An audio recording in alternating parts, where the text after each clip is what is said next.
And we are live. And I'm just gotta get a couple windows up before we can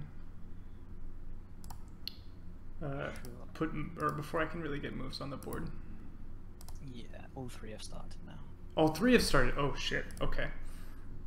Swearing on air, as usual. Seems good. That's cool. I can start getting some of the.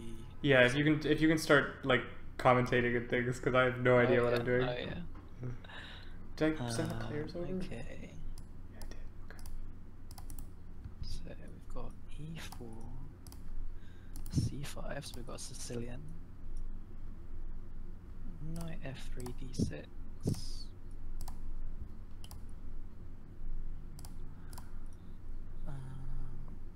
D4, C takes D4. Standard stuff so far. Sounds like a Scotch. Was that a Scotch? No, it's a Sicilian. Oh. I just heard E takes D4. Oh, you said C takes D4. Yeah. I'm a fool. Sorry guys, we'll be fully operational shortly. I just have so many windows to deal with that I will have everything perfect in just a second. Yeah, they've just got some. They've got some Najdorf theory. Oh, is it Najdorf? It is. It is. I was getting confused by the pawn on D6, but no, it's still a Najdorf. Whoa. Is something weird happening already? They played G4 on move 8. Oh, isn't that a Kara's attack? Except maybe not.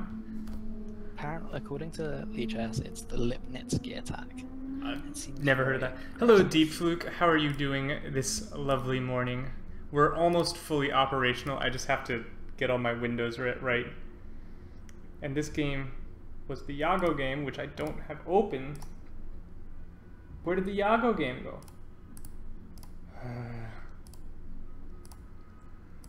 The Yago game is also a Sicilian.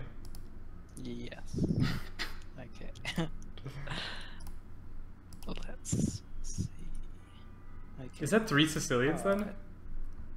Yeah, but we've had a Najdorf and hyper-accelerated dragon. Okay, so we have 2 different slightly Sicilians. different. And this is the Yago game. Okay. Evening in Spain. You're from Spain. Welcome. Pretentious, you're from the UK, right? Yes. You can be EU buddies. All right, Pretentious, what game should we go to first? Because you've been paying a lot more attention than I have. Yeah, I've just been putting the moves in. So, Davy Jones' Pokeram is a Najdorf. Let's look at it. That has paused after G4. Yeah, that would be a good reason to pause. Yeah, so this is all. I mean, this is all standard theory. Is Bishop C4, is that the Fischer continuation? I believe so. Yeah, I think this and then pulling it back is very much in theory. Yeah, I think this is. Okay.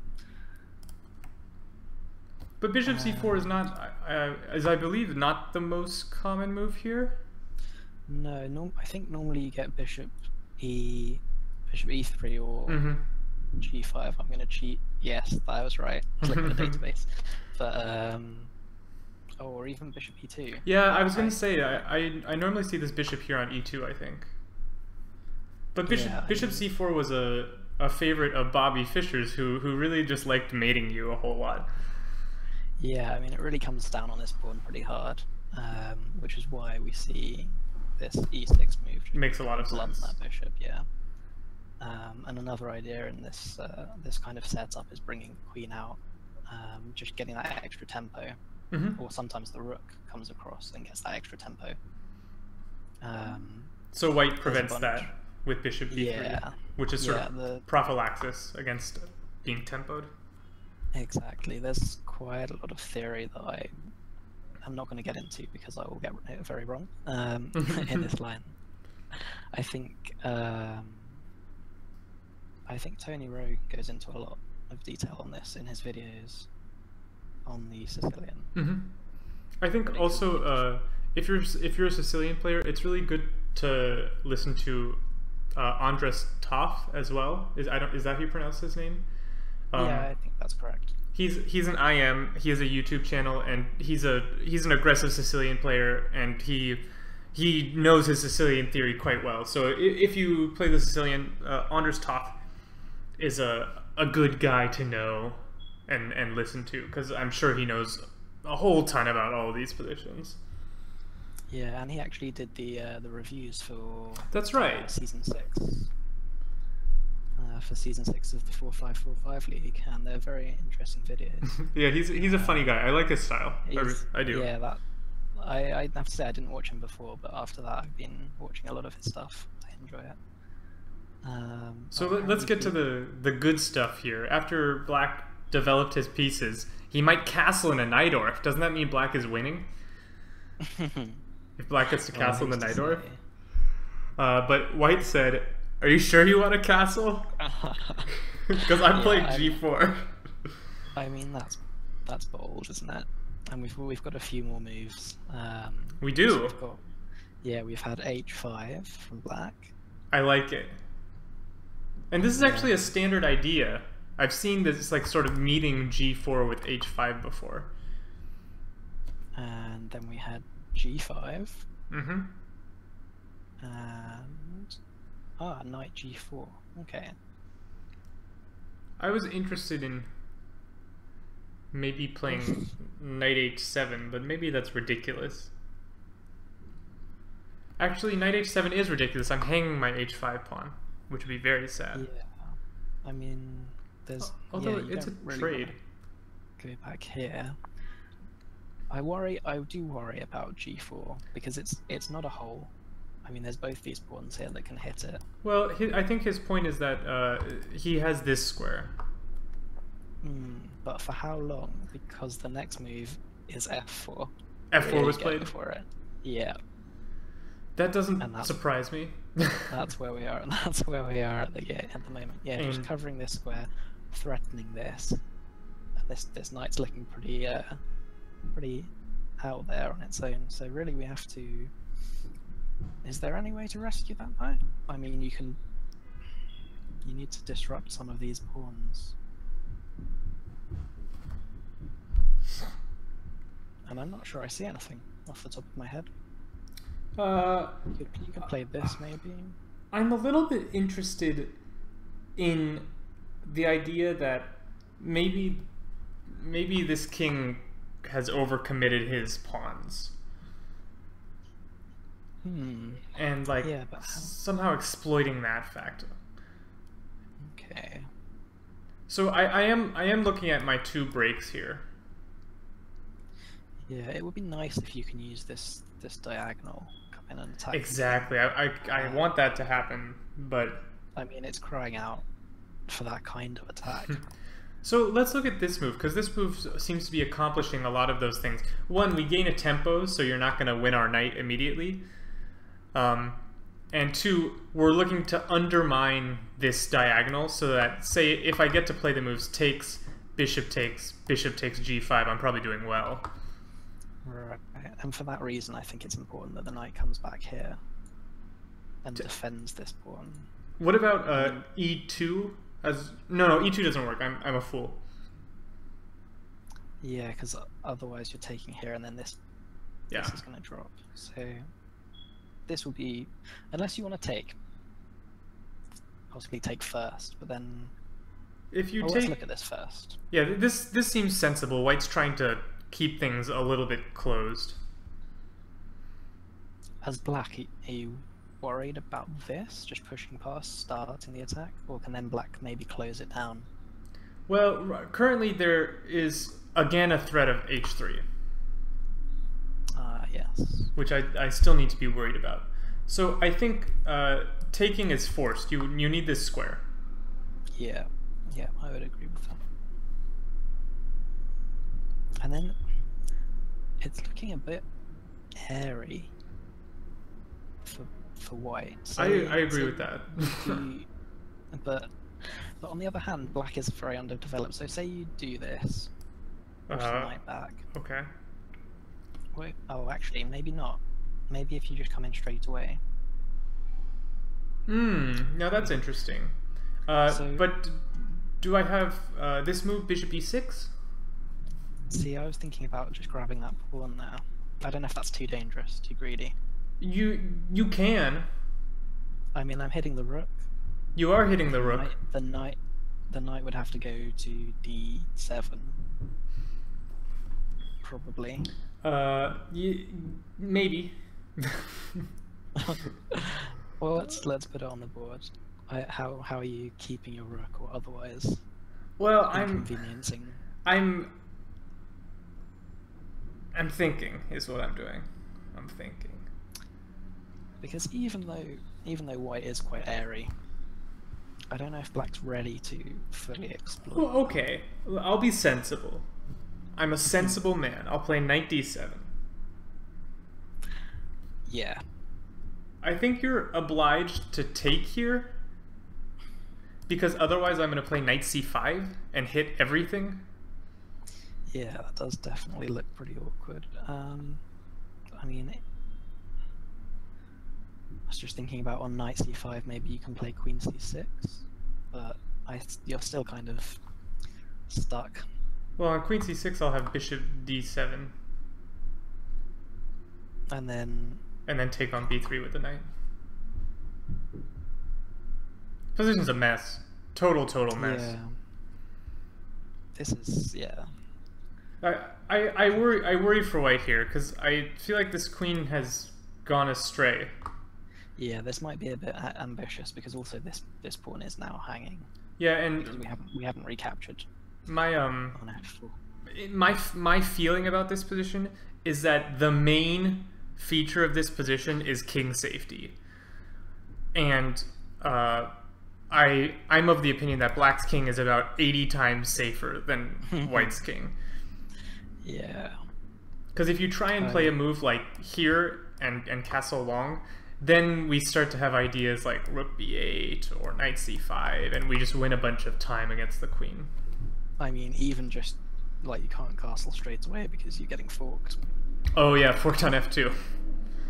So we'd have to play h3 and then castle, but then this knight's strong in the center.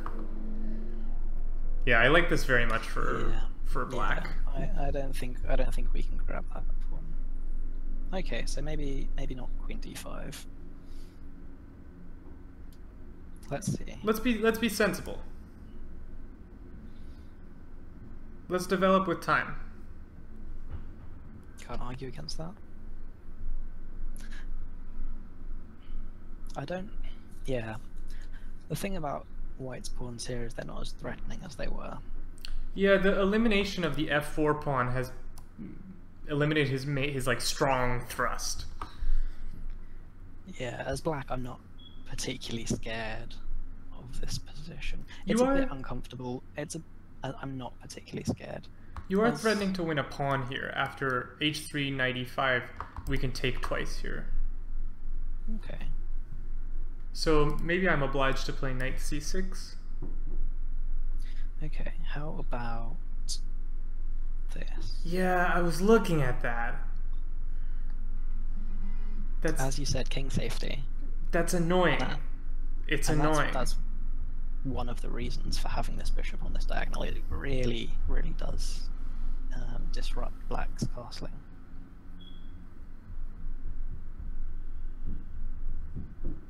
And if the pawn's on g5, it's a weakness, but on g6, it's doing something again. So here I'm considering two moves. I'm considering taking this, and I'm considering castling.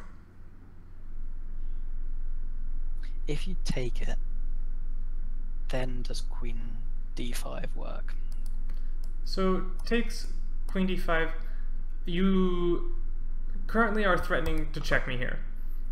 So my idea was to play rook f8, and I'm hitting the bishop. Ooh, that's hitting the knight as well. Through X-ray. So that's a secure. Now I'm not claiming this is like winning for black. It might be though.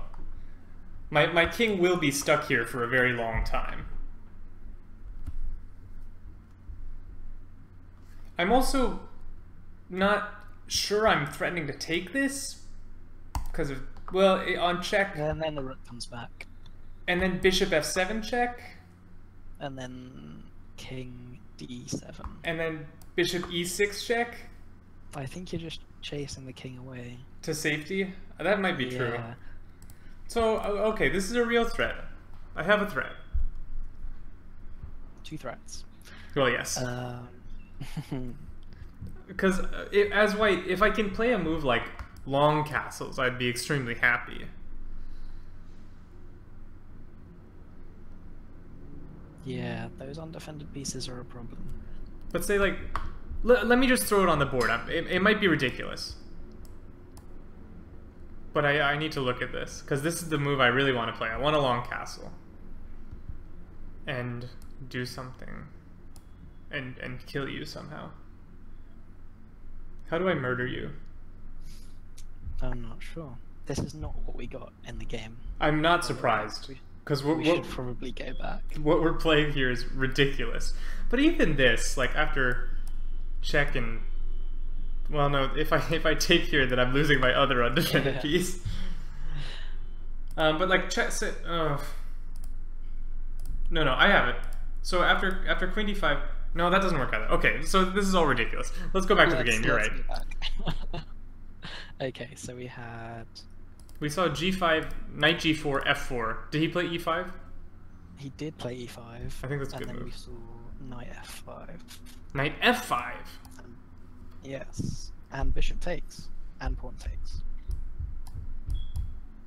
And now I take on f4 and... Oh, I won't be a pawn up. After takes,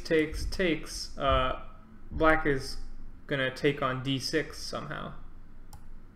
With a piece somehow.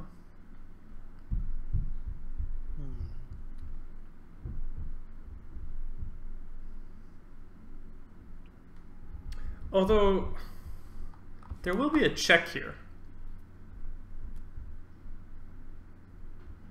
It may be worth this for black. I agree with that. You don't stay up a pawn, but it's better than leaving those f and g pawns. Absolutely. Ready to roll. So after knight f5, bishop f5, ef5, I think taking here is quite strong. Looks good for black. Looks very good for black.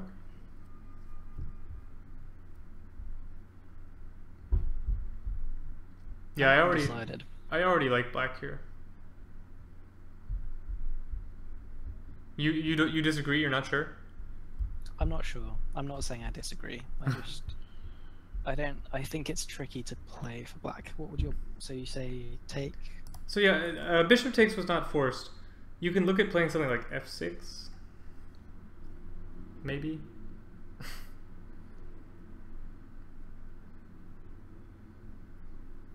I think bishop takes is still good. Yeah. Mm-hmm. I'm just desperately trying to get queen queen d5 working. Yeah, but now queen d5 and I'll castle. Yeah. And queen e2, I can just drop back, or I can play queen out. Both seem sensible.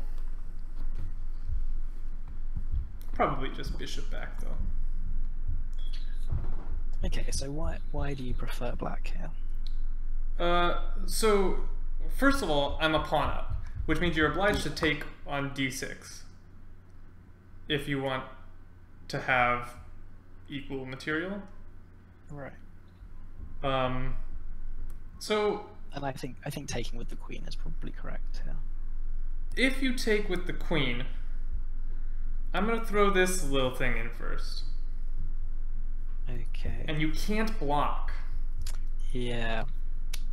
Isn't that annoying? That is frustrating. That is very frustrating. Because let's show it. If you block with the bishop, I now have pinned the bishop, which means I'll take a free queen. Thank you very much. So after queen takes bishop h4, you're obliged to move your king, which I don't think you want to do. Yeah, I did not see the pin, I'll be honest. So I think actually bishop takes d6 makes a little bit more sense here. Yeah. Because now on bishop h4, you can go bishop g3. Which means maybe I won't play bishop h4 this time. Unsure. I wonder what... Oh, I can't do that. I was going to castle, but that's not legal. Not so much. I'm still looking at these fork ideas. Maybe... I know, there's a lot of stuff going on. Yeah, I'm thinking if you do throw this check in and I come back. I was thinking about any sort of queen trade, but I mean you can always take with the rook. It's not disastrous. I'm also looking at after bishop takes d6. Oops. What if I wonder if throwing in this move can be problematic to you. Yeah, because you're overworked really with this queen. Well, the queen can go to somewhere like d3. Right, but then, of course. No, because the bishop has that pawn. Yeah, but I do get that check. Yes. Yeah. And again, you're forced to move the king. Which is annoying. And where do you go? You don't want to go onto this diagonal particularly because of the queen. I think you want to go anywhere. By the way. So yes, that is. Let me turn that off. I didn't realize that was audible on stream. This is probably bad because something nasty will happen to you on this square. So let's not go there. I think you're right that that's undesirable.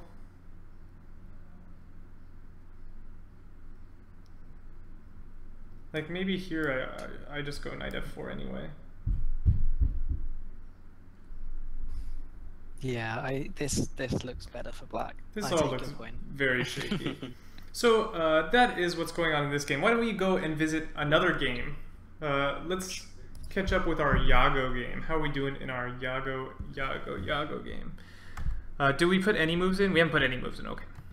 I have not, no. So this was a Sicilian as well. We're having lots of Sicilian today. And it's the pretentious special. The hyper-accelerated dragon. About theory again. Yago knows a lot more theory in this than I do. Oh, hold on. Sorry. It's the hyper-accelerated Smith-Morra gambit. Oh, wow. And black opted for this version with d3. Yeah, declining that extra pawn. So I'm actually not sure this is as good as in a normal Smith-Morra. And the reason is, you've committed this pawn to g6, which means that you've committed this bishop to this diagonal. Right. But inducing this pawn to c3 is meant to block the knight from c3. But in this setup, the pawn on c3 actually has purpose, in that it's blunting this diagonal. Yep, that dragon bishop. So I'm not convinced this is the normal way we decline this gambit is here's a normal Smith-Morra where we play d6 instead of g6, and here d3 makes more sense because my bishop doesn't have to go to g7, which means I don't have to be staring at this pawn wall. But in this position, I think it makes slightly less sense, where my bishop has really been committed to g7 already. Yeah, I would agree with that. It's probably still fine, though. And shows what I know, Yago plays c4.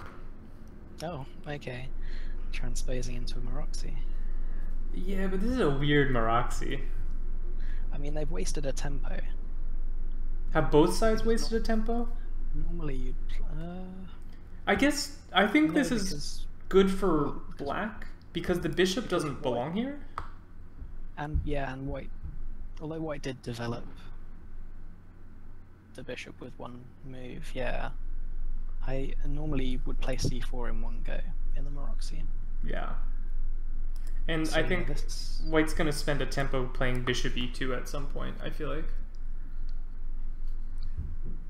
Probably, yeah, because they're not going to want to move these pawns. They're just there to stop the d5 break. So, and also it's not doing much on that diagonal, even if you do push, say, e5 in some situation.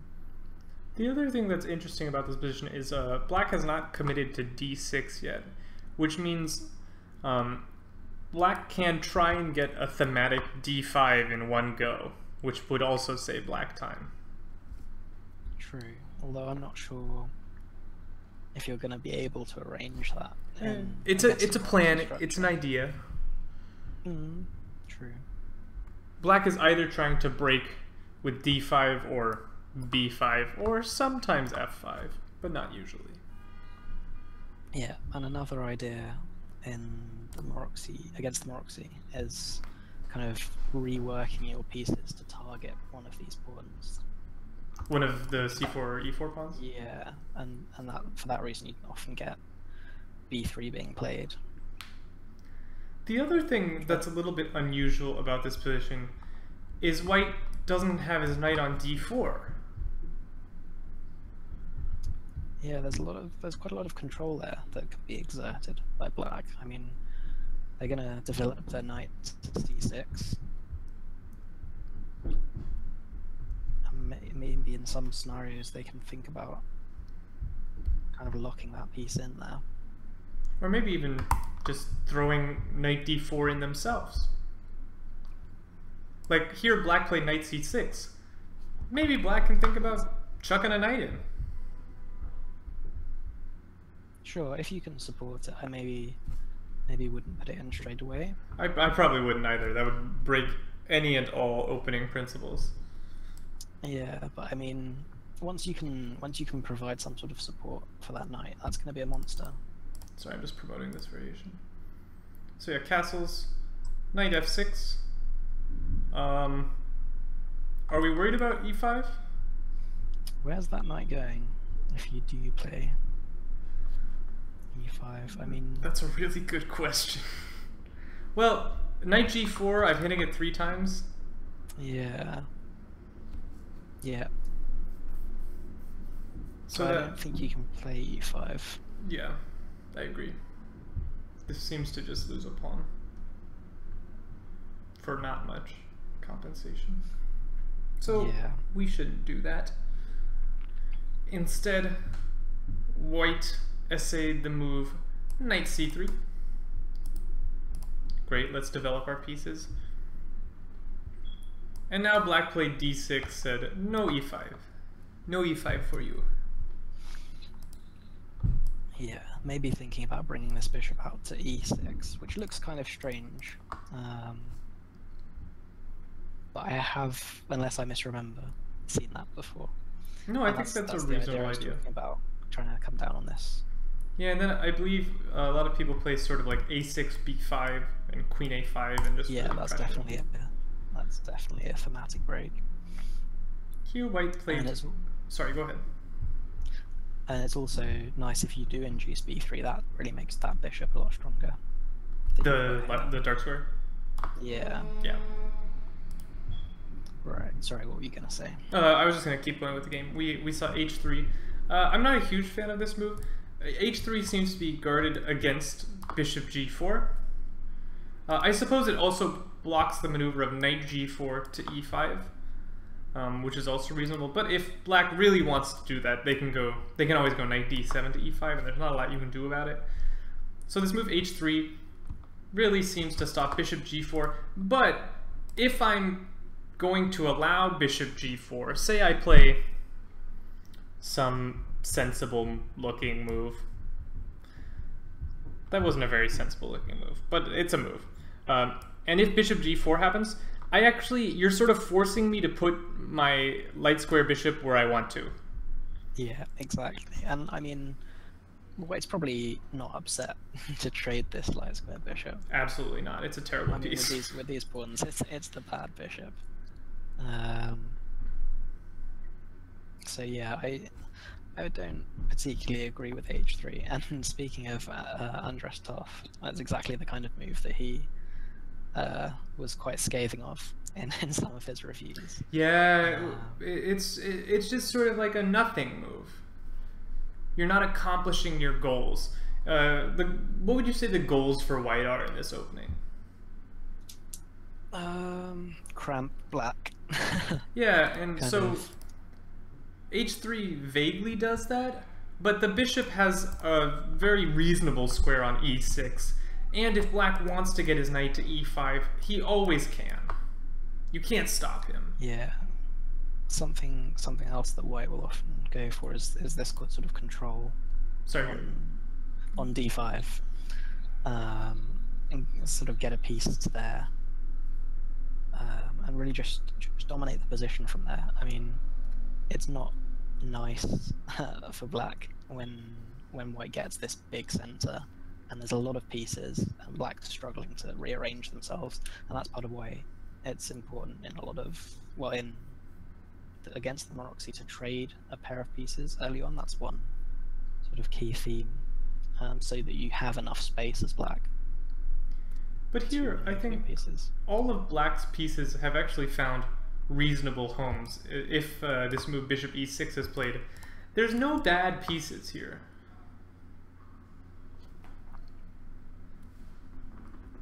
Maybe the worst piece would be this knight on f6, but even he has a future. True. So I think black is doing okay in this game. Let's try and get caught up here. h3 castles. That's sensible. Bishop e3. Okay. Question from run in a circle every day. Why is the bottom board 1875? So these aren't just bottom board games. This is a board 3 game that we're looking at the moment. And the other games are board 4 and 5, I believe. Board 4 and 6. 4 and 6. So we've got quite a spread. And it's not just board 6 games. Yeah, I just want to clarify the title. By bottom board Bonanza, I don't mean literally just the lowest board. I just mean all the boards that don't get love on the main show, which is usually board 1 and 2 games. So everyone else is fair game, boards 3 through 6, which is quite a spread. I now understand why Iago played h3. He wanted to play bishop e3, which would normally be hit by knight g4. However, that makes a lot of sense. This setup feels a little weird because what you really want as white, you'd prefer, instead of h3, to have the move f3 and have your knight either on d4 or c2. Yeah, perhaps he's thinking about getting a knight in there. He's trying to control d4. In fact, maybe you could bring this bishop back and hope that it has some future on that diagonal. That's true.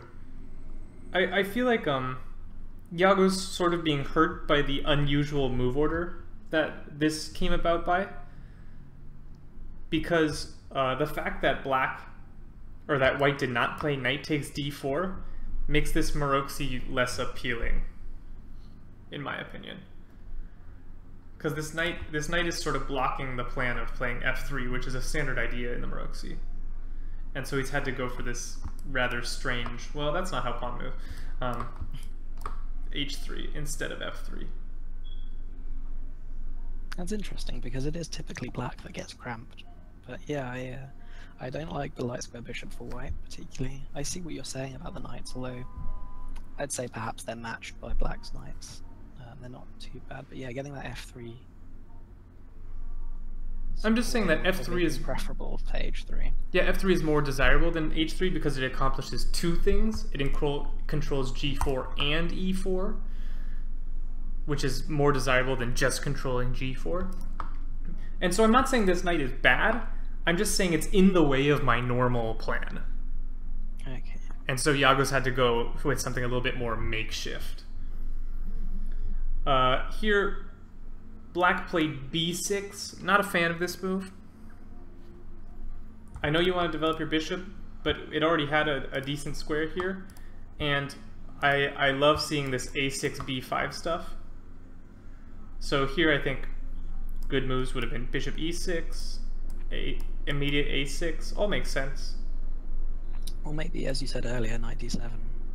Sort of yeah, that's opening up your dark square bishop again. Another sensible maneuver. When the knight lands here, you sort of have to trade as white. Again, this awkwardly placed knight. Let me just show that on the board.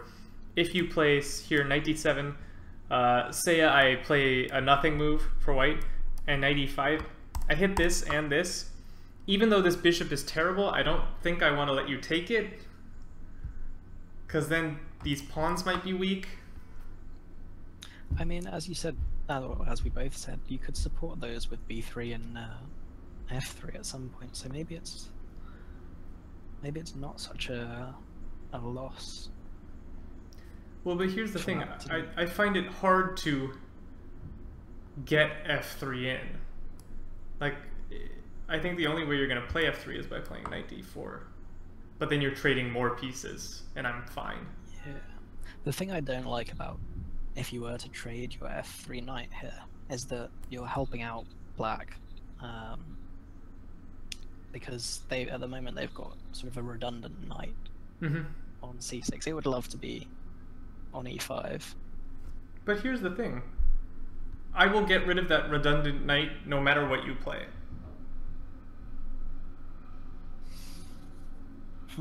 This knight is going to take one of these pieces next move. Yeah. Unless, I think the only thing that I could think of, but even on this move, knight e1 was my idea. I'll go takes, and I'll still jump in. And if you take, I have this bishop. Okay, so how about f4 in this position? Sort of go back to a more traditional Sicilian type. Yeah, I'll just drop back. Okay, and f5. Am I scared? I don't think I'm scared. I'm not sure why I should be scared. There's so many pieces gone that it is a little bit I'll just play anemic. Queen c7. You have weaknesses too. Yeah, certainly do. And you can't play b3 here. No. So maybe you have to play this, but then we trade everything and it's a draw. Is it a draw? I mean, then you've got the bishop versus knight. You've got black's got the open file or semi-open file. Yeah, I mean, a vaguely equal position. I'm not claiming it's a draw, but it's not. I don't think it's very much for either player. Yeah, it's a little bit washed out. So yeah, so I don't think you can go for this sort of hack attack when all the pieces are gone. Especially because you also castled kingside. Yeah. Which means your attacking power is limited. So this maneuver of the knight would have been strong, but we saw b6 instead. Rook c1, a good move. We got to step off this diagonal at some point. The light square bishop went to b7. It's probably good there too. I vaguely like this because black is pressuring this pawn that can't be supported by f3 right now. And if you force white to play a move like knight d2, that's not the sort of move white wants to be making in these positions. The knight is also very limited on d2. It can't really go anywhere. Yeah, and it's getting in the way. As we said before, it's cramped for white. Yeah. Which is really the wrong way around. Here we see queen e2. I assume white wants to put his rook here. Maybe I would have preferred this setup with bishop e2, queen d2, and then that rook coming. But I can't argue with developing new pieces. I like developing pieces. Are you worried if you move that bishop that you're weakening this pawn? Probably, yeah. That's. I mean, it's an issue. White has issues here. Knight d7. Okay. Black is going to land this, and now if I take this, I really am putting a lot of pressure here. Yeah, this is not particularly pleasant. Bishop b1. White really is going to hold on to that bishop. Rook c8. Pressure. More pressure on the pawns. And b3. Yeah, and this is where perhaps it would be quite nice to have that a3, b4, sorry, a6, b5 idea. Yeah, especially because if I could play a move like queen a5 right now, that would make me a little bit happy. Yeah, I mean this knight's not in the best place. Yeah. But even here I should be fine. What if I just jump in with knight e5? All my pieces make sense. This should be good for black, I would think. Yeah, I would say black has more than equalized here. Also, interesting idea. I can play this knight, and now I actually threaten to play b5, utilizing the x-ray. Demonstrate? Okay, I'm white and I play a nothing move. I'll play b5, and you cannot take this because your knight would hang. There is that one. Look at you, clever man. Look at me blundering. I feel bad now making you demonstrate because I thought that was what it was. And this is then also weak. So that would be a terrible, terrible idea. I still like this. I still like putting a knight here. Maybe it shouldn't be the c knight, but no, I like that it is that knight. I just don't think that b5 is the follow-up. I like opening up my bishop, and my rook. The other thing about putting this knight here is I can think about putting the other knight on c5 and have two really great knights. Yeah, that is pretty monstrous. And as soon as the other knight comes here, I have so much pressure on e4.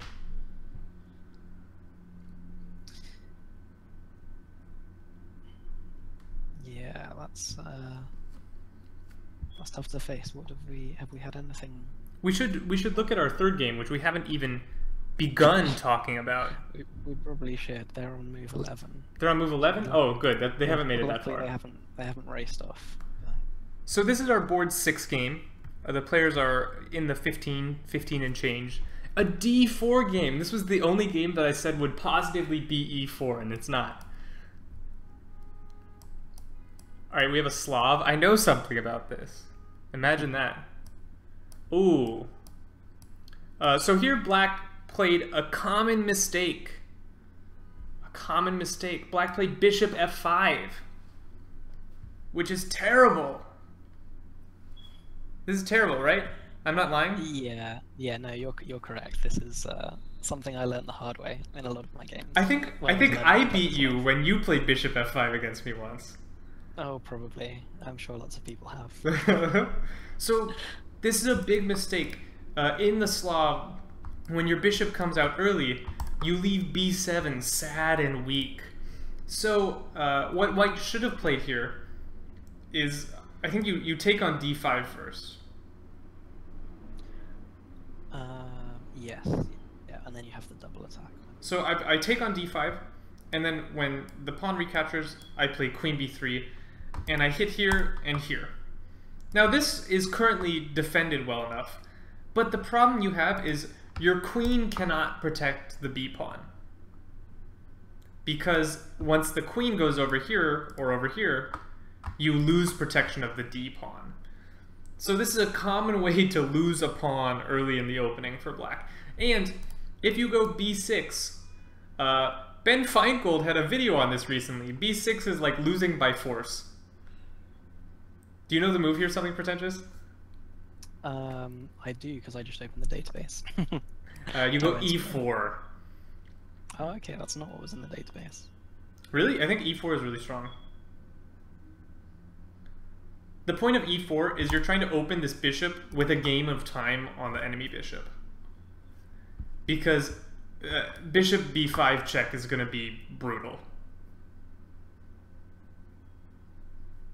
Basically, no matter how you capture on e4, bishop b5 check is really going to hurt. Because as soon as you block, I'll have things like knight e5 and knight takes d5, and there's a lot of arrows coming towards your king. So that was one way play could have continued. It did not, however. Instead, white developed. Bishop f4. I can't argue with development, but when you let black get this bishop out without punishing him, you sort of let black solve one of the bigger problems of this opening. So I feel like black is probably already equal in that they solved their biggest problem in the Slav. Yeah, I mean the reason to play this move, well, the desire to play this move is to get the bishop outside the pawn chain, and then you can play this and you're really solid. Yeah, that's one of the main points. Another way that you can get the bishop out is by putting it on this diagonal with these moves as well. There's a lot of arrows as well. I can draw them too. So yeah, black let off a little bit there, or at least so far. So yeah, common trick here: be wary of these early bishop f5s.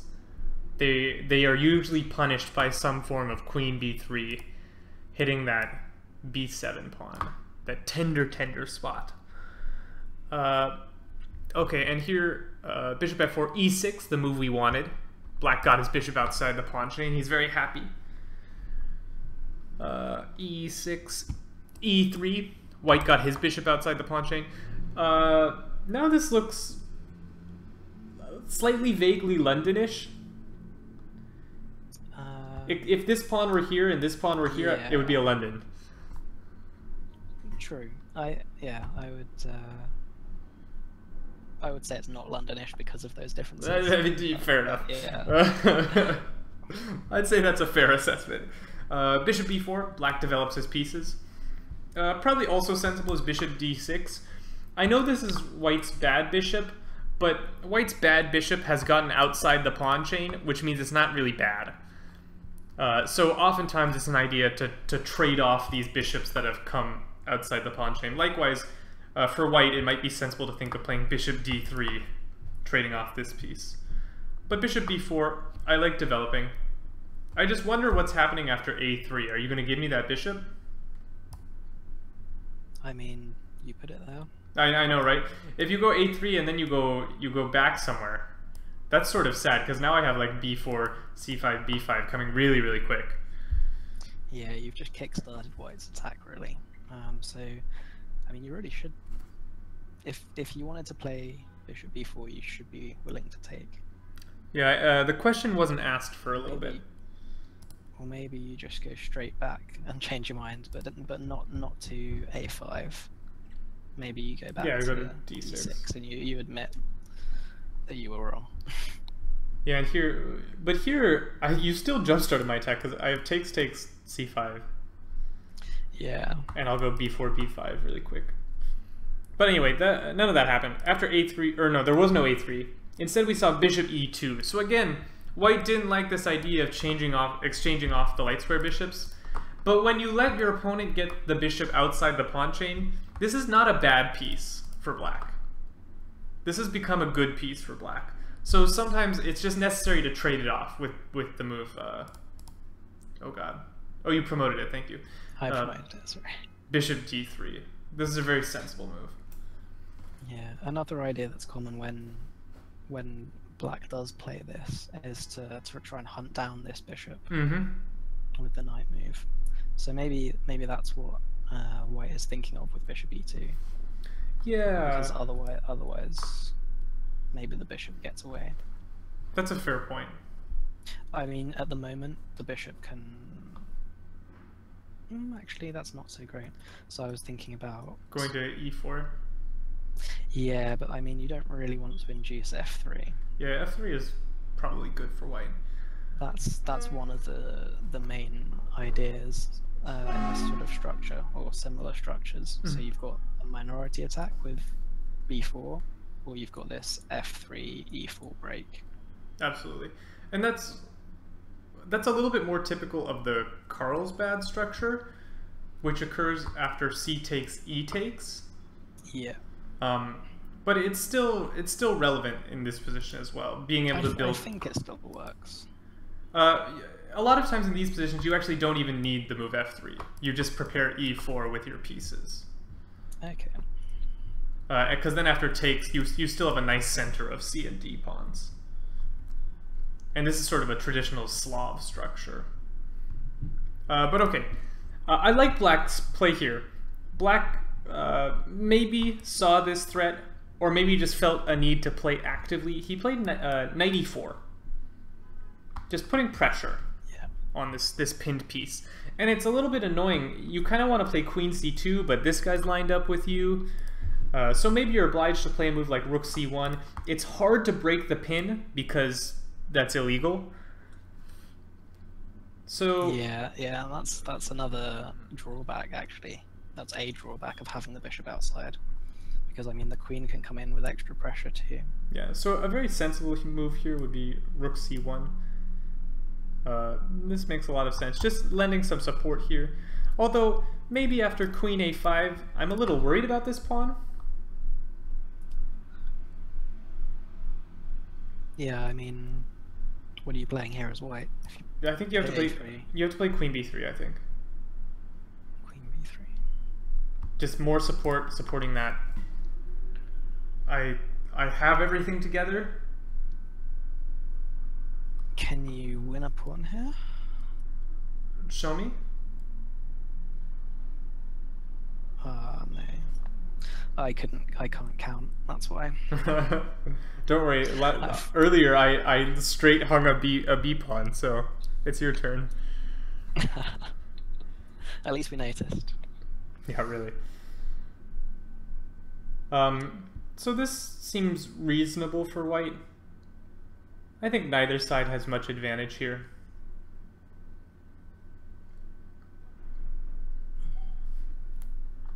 I'm wondering if it's possible to play a move like c5 and really blast everything open.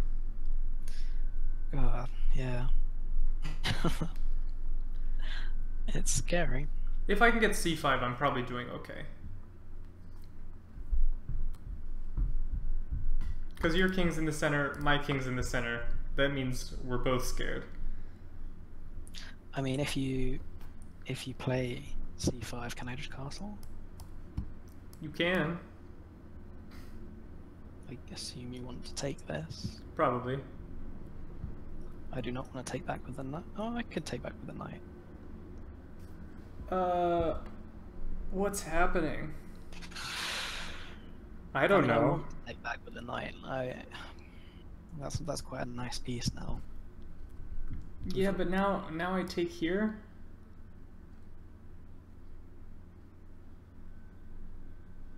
Okay. And do this? I mean, this is something.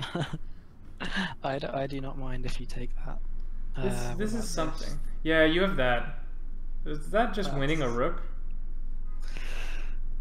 Yes, the answer is yes. Looks like it. It's winning a rook. So, okay, let me not take on c3, because that was dumb. Let me instead play, like, knight c6.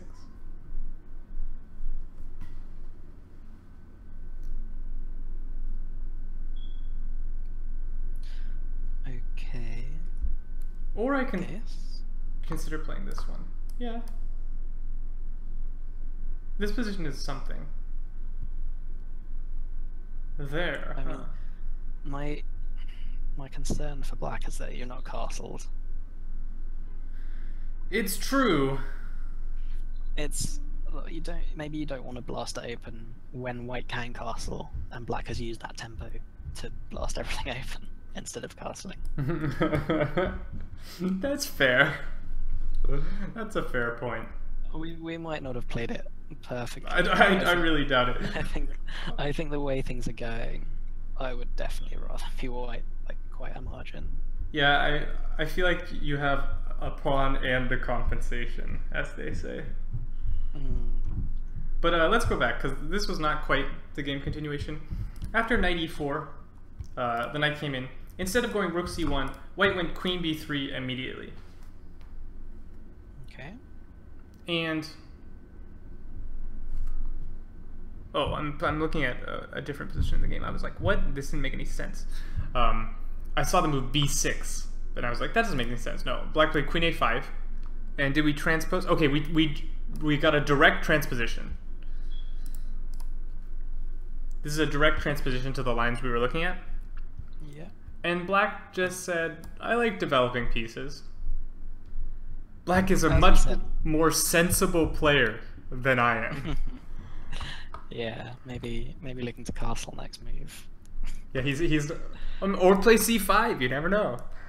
You never know. Yeah, white's not really threatening anything at the moment. I don't think. White played a3, and you are obliged to take this, I think. What's happening there? So say you drop the bishop back to e7. Yeah, that's where I was thinking. I don't think you want to grab this. I'm pretty sure you don't want to grab this. What if I double grab? Are you winning my queen somehow? I believe it. I think I would ignore your queen. Are you sure? I am sure. Are you? Oh, I don't have that. I want to go here. Are you sure you're ignoring my queen? Oh, that's pinned! Yeah, because the knight... I'm coming down pretty hard here. That's gross. Okay, I'm gonna castle.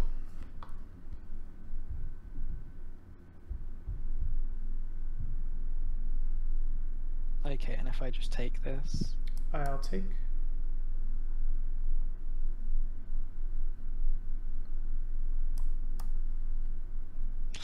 Yeah, I knew this was coming, but I was thinking about just castling. You can, but then I'll take here, and I'm on this piece. I give the piece back. I did give a whole rook. You're on this piece. I think black is winning. Yeah, I mean... Takes. I mean, you can just take this if you want, probably, and be winning. Because you got your king to safety. So, okay, I was overly ambitious. What about... You could do that. I was just looking at this, but maybe that's a bit weak. I'll take this. Yeah. And now I'm only down in exchange. How about this? Why are you... Oh. I was like, what are you doing? I have this, no?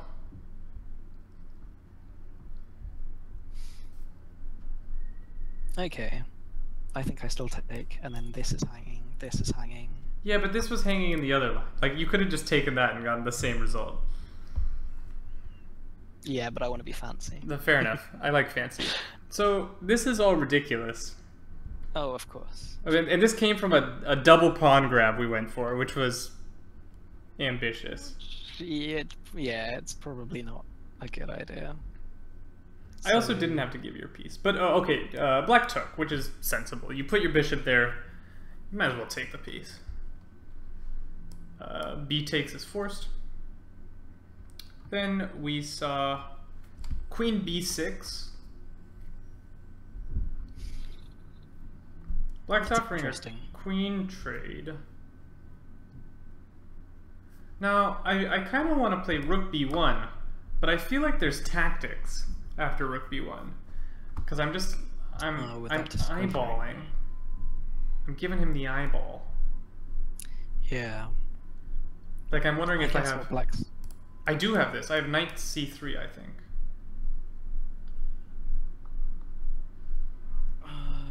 And on takes, there's queen takes. Yeah, that's a thing. Or yeah. So rook b1 is unplayable, sadly. Yeah, I think black's idea is possibly just to hit this pawn on the A file. Yeah, it makes a lot of sense. The A file. And it's really nice having this bishop here. Because like white's not really getting any counter pressure. And it's going to be difficult for white to challenge the bishop on the d3 square unless he plays it like immediately. Yeah, and I mean he didn't play that earlier. Yeah. Here after queen b6, I think white saw that trading queens gives black a ton of pressure here. This is really unpleasant. So white did not trade queens. White played queen a2. This is a little bit of a sad necessity, I think, because you can't go to c2. Active queen. Also interesting and possible was queen b4. I think I prefer that. Because at least now maybe I can think about like putting my bishop on d6 or something. Yeah, I mean even just there you're stopping black castling at least for a little bit. Yeah. So this is a good lesson. We always want to find the most active squares for our pieces. And like my hand, my literal physical hand would be very reluctant to reach out and move my queen to a2. That makes me sad. It's the kind of move you play if you're going to lose if you don't, but you don't want to. Exactly, it's and so indicative. If I feel like queen a2 is the best move, I would spend some more time making sure. Because that's a really ugly move that I don't want to be playing. Yeah, so, I think another point that's interesting about both queen b6 and your queen b4 idea is trying to trade on your terms. Yeah, totally. And trade in a position that gives you something. Because I mean, here black does not particularly want to trade queens anymore. It would be awful. Yeah. And that alone should make it better than a2, even without the other advantages of being in a stronger position in the board. I think the thing that's interesting about this move is that because black doesn't want to trade queens, now it means the queen is sort of ridiculous on b6. Because she's not doing anything. The only purpose of the move queen b6 was to trade queens. But after queen b4, I would even think about playing a move like queen d8.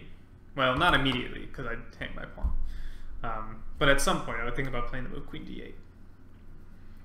d8. So we didn't see that. We saw queen a2. And what happened next? The black queen went back to a5, so we could have repeated if we felt like it.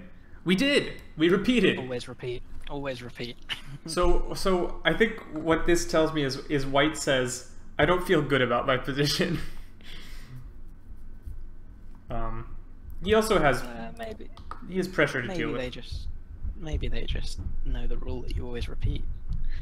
Maybe. And here, maybe, who knows? Maybe they'll find b4, queen b4 next time. Well, black's not gonna give him a next time. Black played b6, just protecting his b7 pawn. Now I don't like this move because now my queen is very limited. Yeah, it's a little bit uncomfortable there. Like, I don't think it's getting trapped, but it's not doing anything. I don't think it's getting trapped either. But like, say I play queen b4, you're sort of obliged to play queen a6 takes. I mean, maybe you just have to trade before. Well, I think here you might have to trade, but then I'm happy as white. Yeah, I would agree with that assessment. So after b6. The thing that jumped out to me was the limited mobility of the queen, so I'm like, okay, let's propose this queen trade again when the queen can't run away. Alas, yeah, definitely. That did not happen. b6. And another instructive point is looking at moves that you've seen in other positions. So you wanted to play queen b4 on the last iteration, and now you just look at it again, and now it's still good, but perhaps if you didn't see it before. For this reason, I was interested in the move rook b8 for black. Oh, no, I wasn't. Yeah, that's a liability. No one heard that. So maybe black's best bet is to repeat. But then white goes queen b4 the second time because he finds it. Yeah. But instead of doing that, after b6, white castled, which is totally sensible, and I cannot fault him for that. I love castling. Yeah, I mean, that queen's still not doing anything. Yeah, but now black actually makes sense of his move by playing c5. Okay. So black is funny. black is accomplishing something here, and he's also prevented queen b4 right now. Yeah, it's funny that this b6 c5 idea is being played in a position where you're not trying to get the bishop on the long diagonal. Well, it's still it's still a good break in the center. Yeah, that's the thing. Like, normally in the Slav, you put your bishop on b7, and then you play these pawns to open up this long diagonal for the bishop. But even without the bishop here, it's really good to take space in the center. I like playing in the center. So this is still a good idea, in my opinion. Oh yeah, yeah. I just think it's funny. Oh, and we started having fireworks. White played c takes d5. That makes a lot of sense. Undoubling his pawns, capturing towards the center. And black said, tactics. So, Pretentious, Give me a second. tell me everything that's happening. Oh my god. This So first off, I don't think this is a good move. yeah, I mean, I don't want to take on e6 particularly. Why not? Because then bishop takes and you're hitting my queen. Are So you just pushing past? This was the game continuation. D takes e6, bishop takes e6. However, I just want to go back. This is a very complicated position, and I think both players should have spent a lot of time here. Here, this is a very natural move, but here, if black wants to play this move, they got to spend like 10 minutes on that move, because that's a game-defining move. And after black plays that, white needs to spend like 10 minutes figuring out what's going on. And to me, the clearly best move here, I think, is cd4. Yeah, I mean, you're repairing your structure, aren't you? I'm repairing my structure, and you have to end up with an isolated d pawn, no matter what you capture with. You're going to end up with an isolated d pawn. Yep, and white has the nice file. I would say that you probably want to play queen takes because your queen is ridiculous on a5. But then maybe I just go bishop c4. I don't know. No, I would take it. Would you take that? You take with the queen. I would take it. Who am I kidding? I'm the most boring player alive. And then, I mean, the queens are gone. You've got a weak pawn. Yeah, but you don't have really dynamic. It's worse than that too, because I have a really nasty move here. I have this move bishop a6, and this move just says I'm gonna own the c file for forever. I mean, you're even threatening, depending on what black does, you're threatening this. I am threatening that. I wasn't even thinking about that. That's a nice little motif. And if the black king, sorry, let's play all the moves. Let's set a nothing move, and then here, like that rook's out of squares. The other thing is, say you solve that problem by castling. Instead of the nothing move, we make black castle. Sure. I can still do this because it's a double attack. Ah, weak isolated pawn. Yeah. So my move was even better than I thought. I played it for positional reasons, and then something Pretentious was like, "No, it has tactics," and I was like, "Oh, great." Funny how that works out. Yeah, I mean, tactics flow from a good position. That's true. So here, white is winning, basically. Yeah, I mean, you're going to be, well, one pawn up, but that's winning. You have you also have the two bishops. The central control, the file.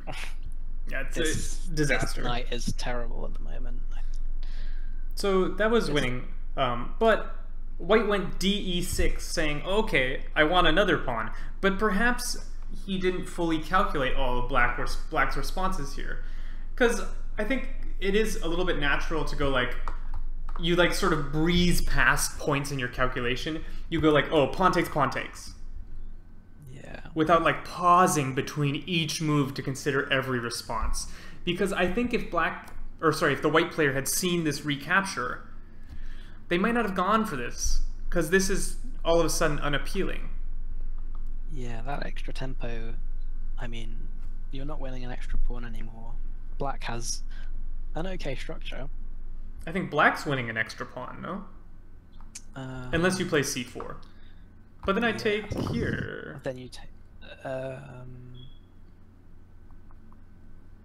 It's not an extra pawn, but you've ended up with this bad c4 pawn. Yeah, and your bishop's on a worse diagonal, and the rook's coming over. Not happy.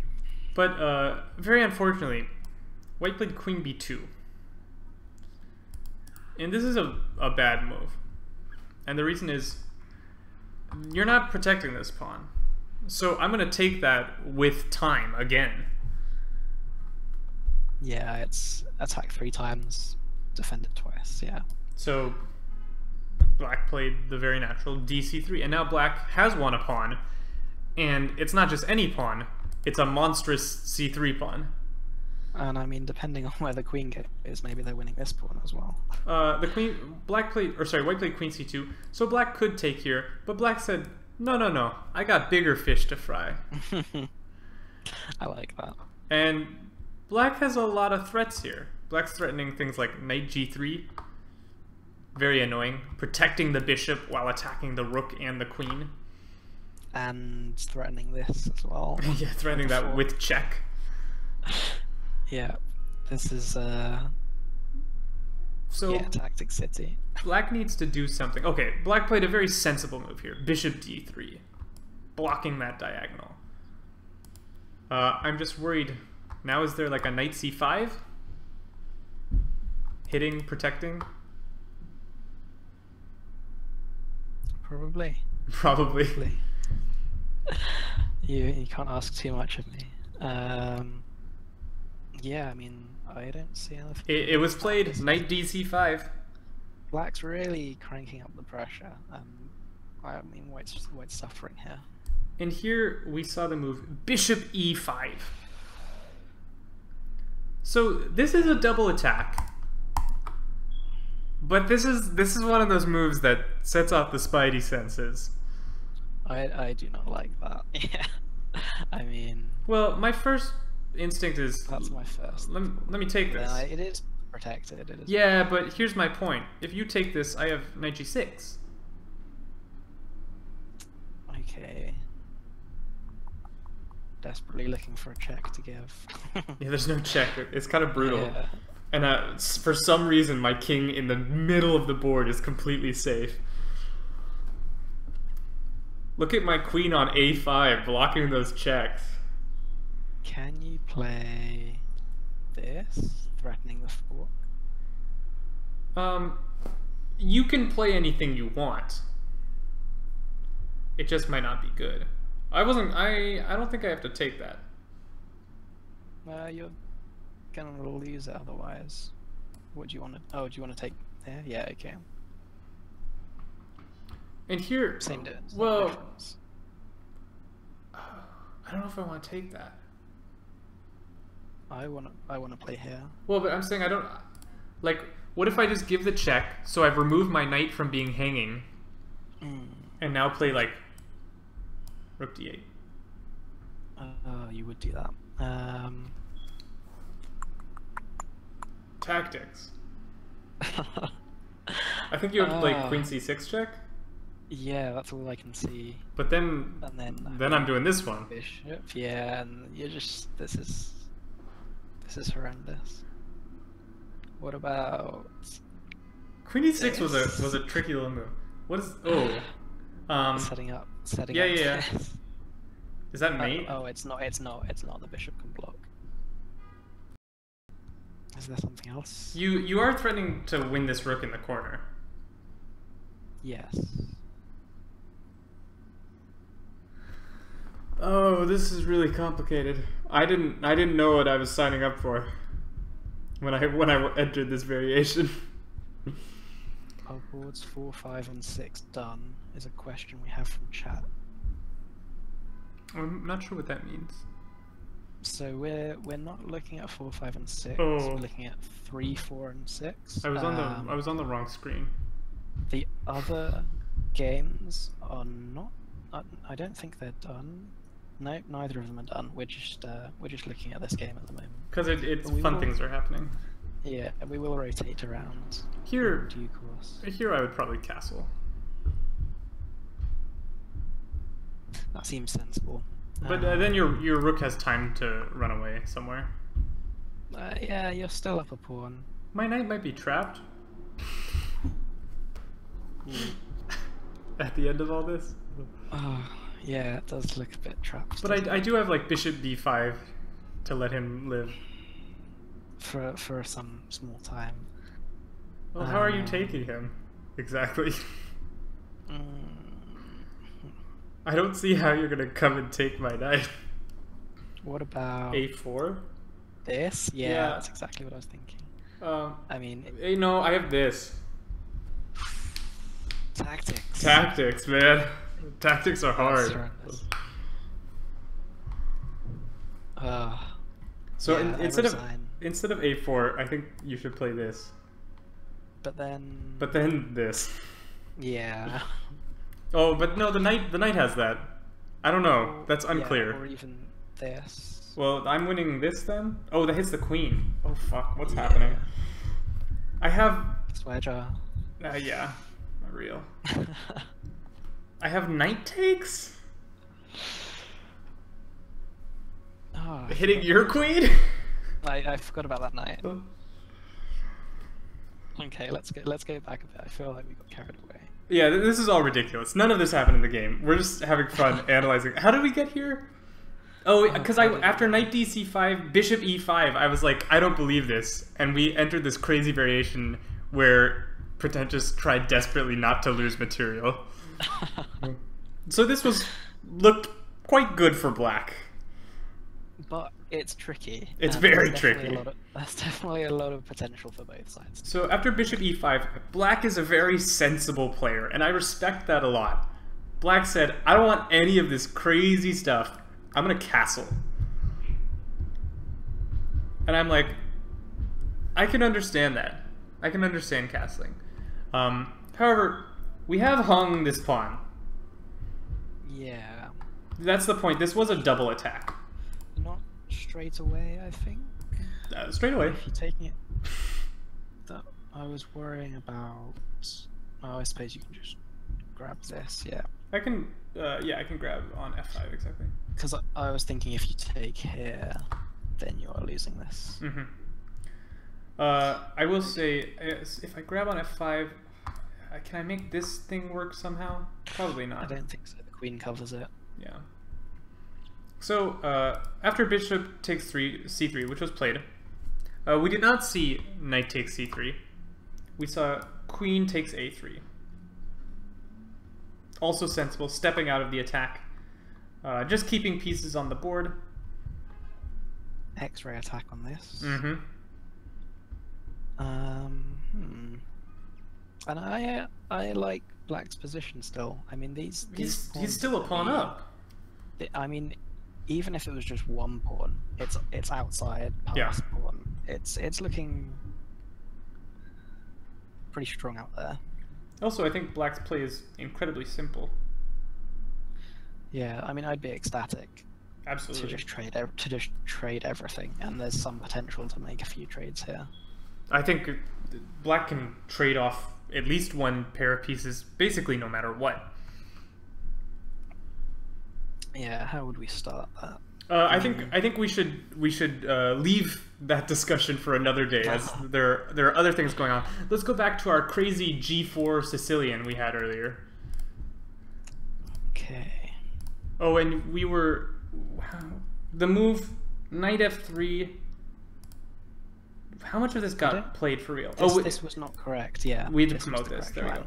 And we wanted to take on f4, but that had not been played yet.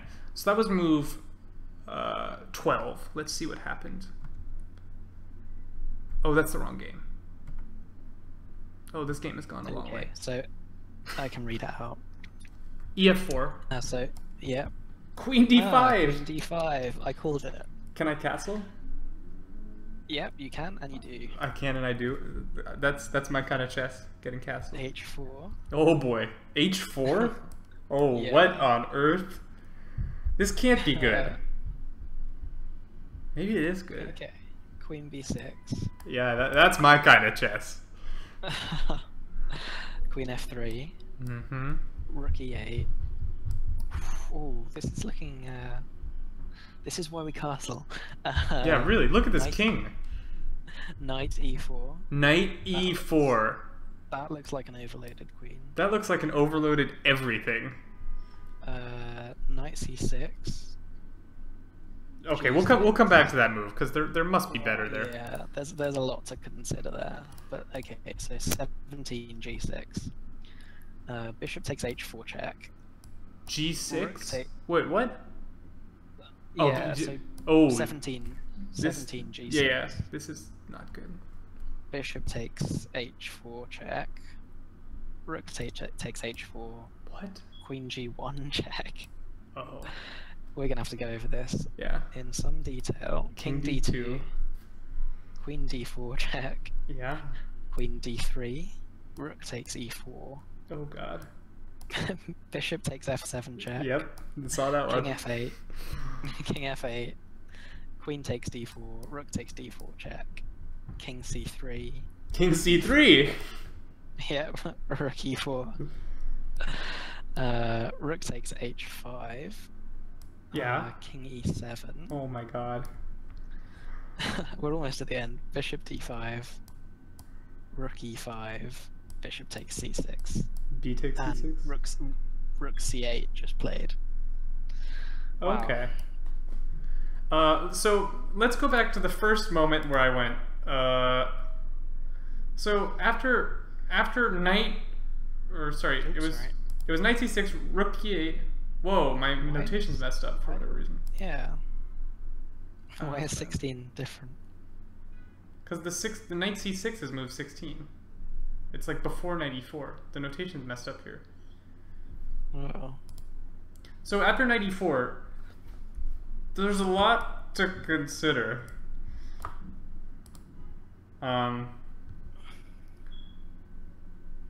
So I'm gonna start with a brute force approach.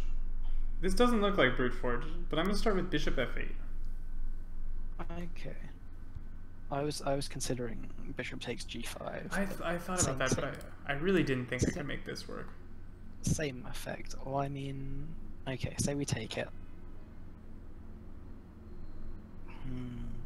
Yeah, I mean, rook takes, queen takes. Queen f2. Yeah, I mean, it's not me. Yeah, maybe that's why they developed this knight, so we can get this. Oh, that file's closed. But get the other rook involved. Yeah, this is not quite enough. At least in this position. So the reason I was trying bishop f8, I wanted a similar idea without sacrificing my bishop. Or maybe even more accurate is bishop d8, trying to add some fuel at some point. Potentially. Yeah. I still think this is maybe. Even if I let you do this, I'm not sure I've accomplished much. As white. Or as black. Like, if black gets another move here, I don't know if he's mating. Yeah. I would agree with that. Okay, knight c6 is a sensible move. We had some pieces over here that were literally useless. Let's get him to do something. Also, maybe on a good day I'll play knight d4. And hit stuff. Sure. Hitting stuff is good. g6. Counterattack. It's probably a good move. Yeah. I mean, you don't like the rook on e8 opposite your king. It's probably a bit slow, do we think, to play this and then try to castle? If I was gonna move the bishop, I would probably take on f4. Yeah. Yep. But then I don't know what's happening. Let's look at that. How is black? Is black still not punishing? I was gonna do this because I did have this idea. Maybe you can pin me though. No, can't do that. Well, you can pin me. Sorry. If you go here, takes, there will be a pin against the queen. Yes. I'm not sure it's good. Oh, but I know I can jump out of this with check. There's this. Yeah. Yeah. Yeah. No, I take the queen with check. Haha, yeah. That'll do, pig. So queen d3, so, yeah. A sensible move. But then I was gonna like take the bishop. I really want to get in on these squares. Yeah, okay, so let me take the bishop. Yeah, I mean, I'm not taking back with the queen. I don't think. Well, I don't think it matters so much. I was worried about this knight. That's fair. So let's play a takes. Seems reasonable, right? Yeah, I'd play a takes here. Now is bishop takes g5 anything? I think. Okay, so say we take, and then this. I was even looking at knight f2. Yeah, with the fork. That's pretty strong, I think.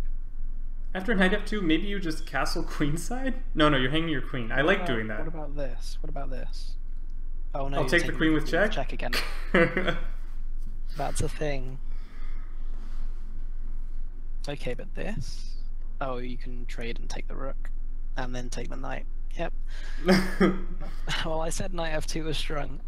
Yeah, this looks pretty good. I think maybe queen f3, but then that drops the knight with check, and then I take that. Well, maybe I don't take the rook after, because the rook will hang. So queen f3. I mean, where's the king going if you do take it with check? One of these squares.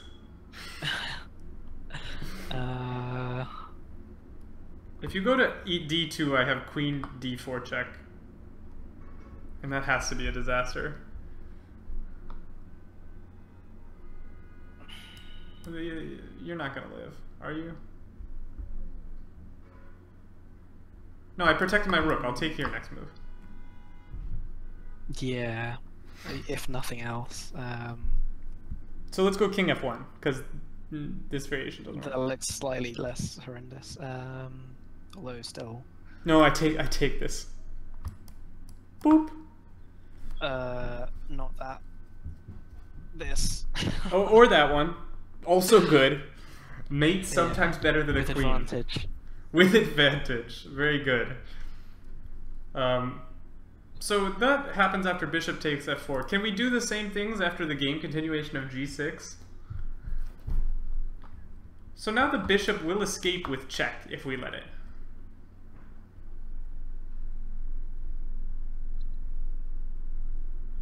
Okay, so this is what was played in the game.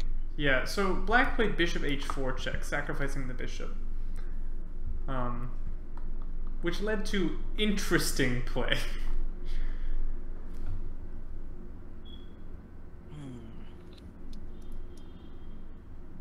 This is a very complex position. Yeah, g6 is a good move. I think there is a problem though. I have knight e5. And I guard my stuff while I hit your queen. Okay, but pawn takes. Yeah, I have knight takes. You have to take with the knight. So it's not a threat on the queen. That's true. Is there anything? I was wondering if I could get away with this. Ooh. But then I'm giving away one of my main attackers. Is the issue that I'm seeing here. So takes. I don't know what I would take with. I'd say no, I can take with the other rook. He's back, baby. But then I'm on the queen. Hit. Where can I go that I don't get forked? F4? I think I was gonna do this and see if I'm mating. I would still take that. Yeah.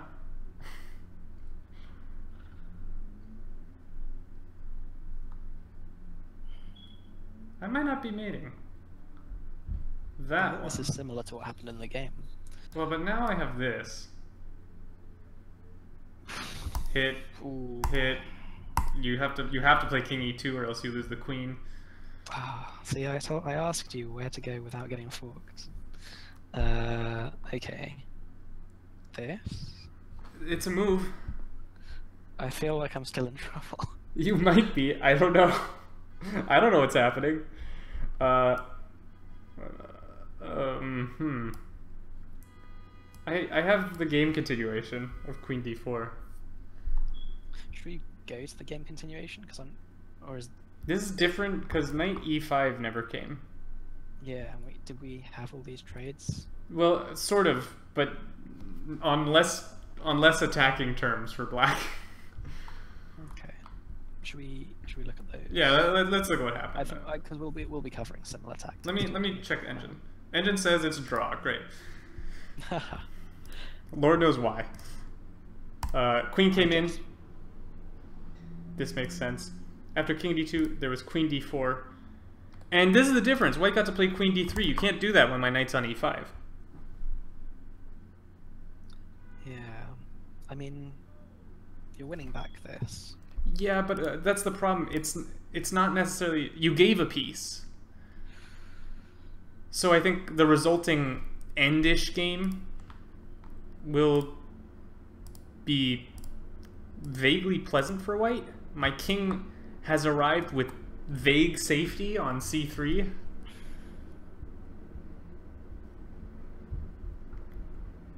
I'm not sure about this move, rook e4. I would probably prefer to just develop. Yeah, exactly. Rook c8 seems very sensible. I mean, you're not really threatening any discoveries because you drop your rook, but... Hey man, you never know. It's still nice. It's still nice. Rook e4 is probably fine, but we lose this pawn. And white threatens... Maybe you could play... It's a skewer. White threatens a nice little skewer, so... King e7 played. Sensible. Before I was wondering about, instead of this, if we just come down here, try to restrict white's development. That's an interesting move. That's a very interesting move. Perhaps I'll probably take this first, no matter what. King e7 is somewhat forced. You can play rook d8. So.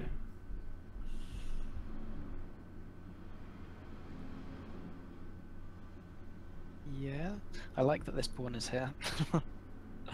That's handy. How so? So say. Oh, because of some bishop g5 check. Yeah. I'm worried. I'm worried for your king in that line, even there. But maybe I'm just a worrywart. For black's king? Yeah. Yeah, definitely. But if I can't get bishop f4 to work, then I just lose a rook. So. Oh, that could be interesting. Let's look at this. Say we do. Yeah, I was looking. I think you have knight f6. To sort of keep your life together. Although even after knight f6, there's this.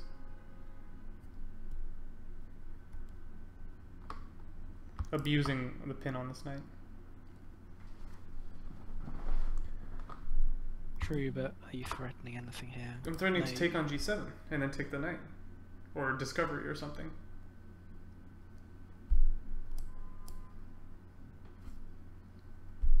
Now I'm winning the knight.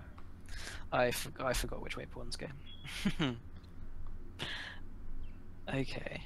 Well, I think knight e5 might be a good move. It's just in this position, you can't take this. here I would play like rook f8, saying, what good discovery do you have? Is there not? All of my pieces are on dark squares. Yeah. No, I was thinking about some sort of discovery and then the attack on this, but no, I don't. Well, I protected it. That was part of my point. It was sneaky. So I think I don't think this is working for white. You're down so much material. yeah, I mean we gave a whole rook, so I like this move, rook d1. It's very problematic for white. In fact, I think white would have to consider playing b3 in order to go bishop b2 and just get some semblance of piece activity. Which is potentially not the worst move in the world. I don't think it is either. The bishop would actually going to be attacking. Yeah, be you're happy. Be attacking a weak pawn, and it's the pawn that's stopping those advanced pawns of your own. Yeah, but the other thing is, this is passed. Yeah. Do we maybe want to go here? Well, I think we should go bishop b2 first, no matter what. I'll go there next move.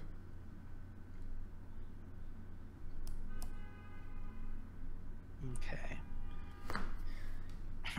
Yeah, you can go f2. I can go there. I can also go rook h1. Rook h1 I think I like less.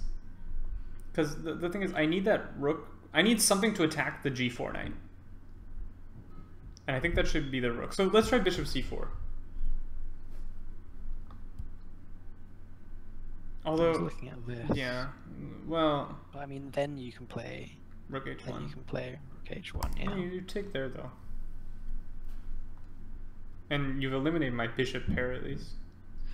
Sure, but okay, let's say this happens and now we're hitting this pawn. Yeah, but I was going to go here.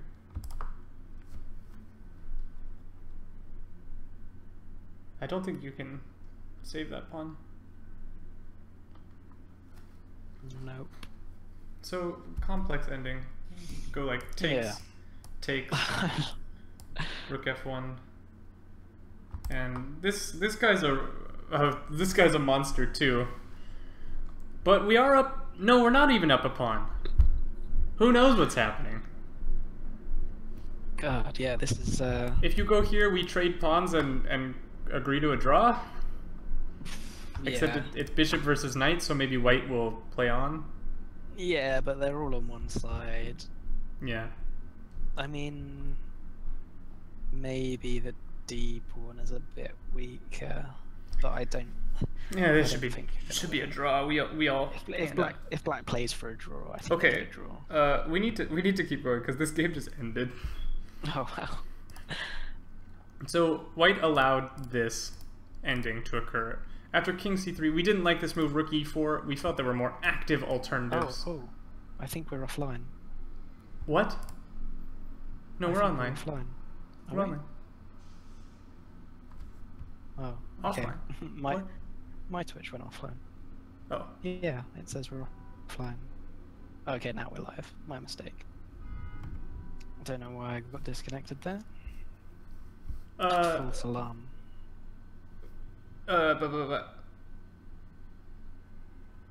Apparently the stream died for just a second. But, I don't know what's going on there. Yeah, I see I had a few drop frames there. Don't know what happened. After rook e4, we weren't a huge fan of this move. Rook h5, king e7, bishop d5, the old forkaroni. Rook e5. It's tough because you're dropping this pawn now as well. Yeah, I mean it's not so much a fork. I don't know if you even want to take the knight, and it's defended. Well, but the point is this rook can't maintain protection of this really.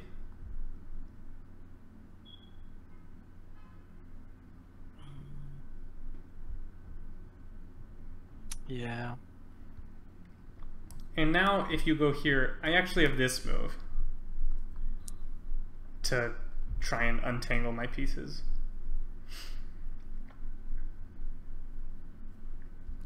So the problem is after rook e5, then you take just to lose the attacked piece with tempo. Sure. Because after rook c8, we'll give this to take on f4, I assume. Yeah. Let's see what happened. Takes on f4. Rook takes c6. Check. King d4. We're hitting this. That rook is very badly placed. Yeah, it's only got one. Well, we can go here. We can go here. I like e2. Active square. Makes sense.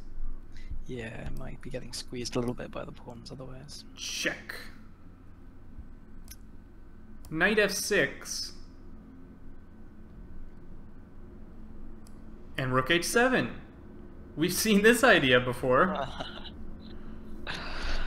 Except now without a pair of bishops. Well, and now we haven't sacrificed a rook to get this position. I mean, that's another advantage. So we were really squeezing black in this position, and to get it without sacrificing a rook probably means white's doing quite well. King f8 takes. Hello. In fact, played immediately g7 check. Yeah, and that. King g8. I assume we went rook on a to h1. I would say rook on a to g1. Oh, because I can't take it. And here, the black player resigned. Oh, was it g1 played? Yes, rook g1. Okay, good. Yeah, I mean... What do you do? You can't move the king anywhere. You can't... Can you try this move? Are you not just... You have two protectors of that square, yes. Yeah. So that would not work. After rook g1, I don't really have any useful check. Yeah. I wish this rook could swing over or something. Yeah, this I can see why. No, it's lost. It's simply Yeah. lost. So a good game from the white player. There were some crazy lines that me and Pretentious were looking over. We weren't able to conclude anything about any of them, except for there was a few moves we were critical of. The first one. Yeah. Let's run through this really quick. After knight c6, g6, we couldn't come to any conclusion about this knight e5 line where we sacked the rook. We allowed... I'll just put it on the board. We tried this line knight e5 and we actually gave this rook on e8. Just to put our knight on e5. And this looked potentially bad, but also good for white. We didn't really know. Crazy things happened. We couldn't find a checkmate, but it looked pretty uncomfortable.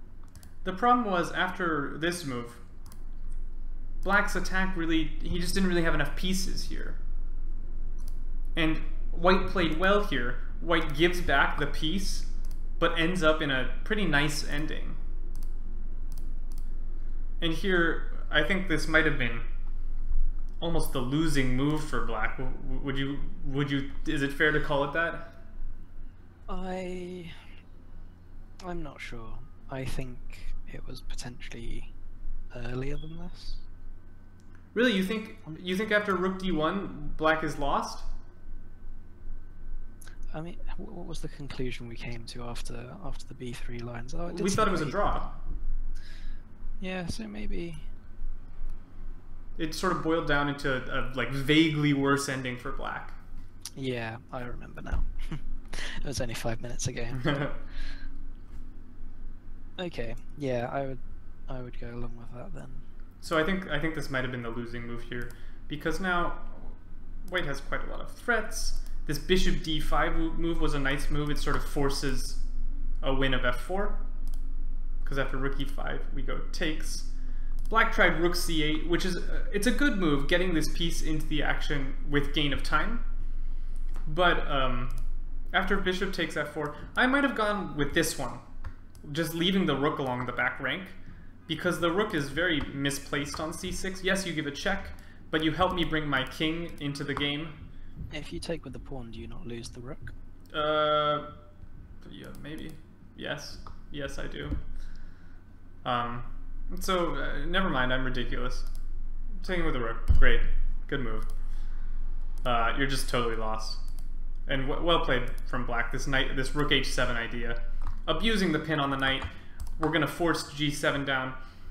King f8, sort of an only move, but then when we take on f6, we have a passed g-pawn, and it's totally, totally lost. So nicely played from Davy Jones 01. I thought I had an idea, but I don't think I did. You thought you had an idea? I thought I had this idea, but no. Yeah, that's the problem. Yeah. Yep. And if you attack my rook, I have this check on f7.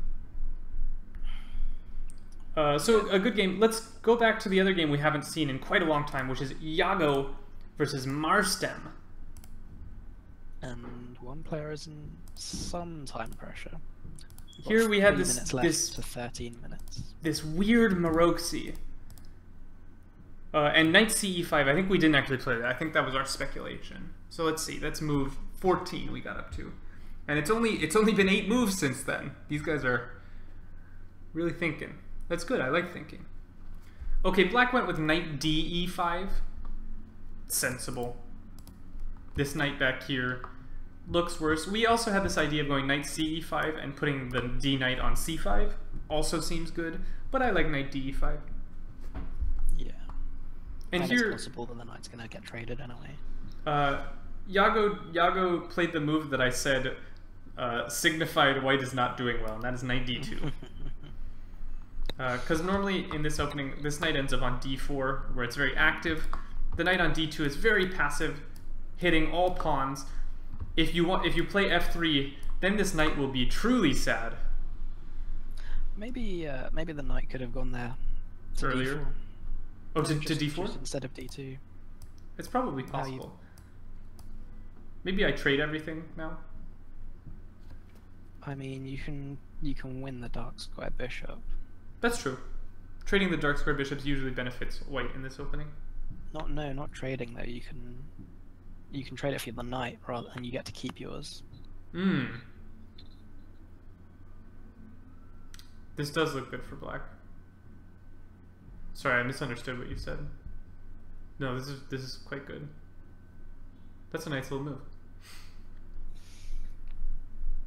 So, and that's totally forced.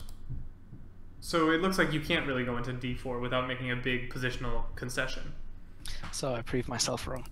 Yeah, so knight d2. At least we know now. Sensible. And I don't understand. Black played knight d7. Oh, changed their mind. I guess he's worried about f4? Yeah. Is there nothing else? Well, if that's the case, then this must be a mistake.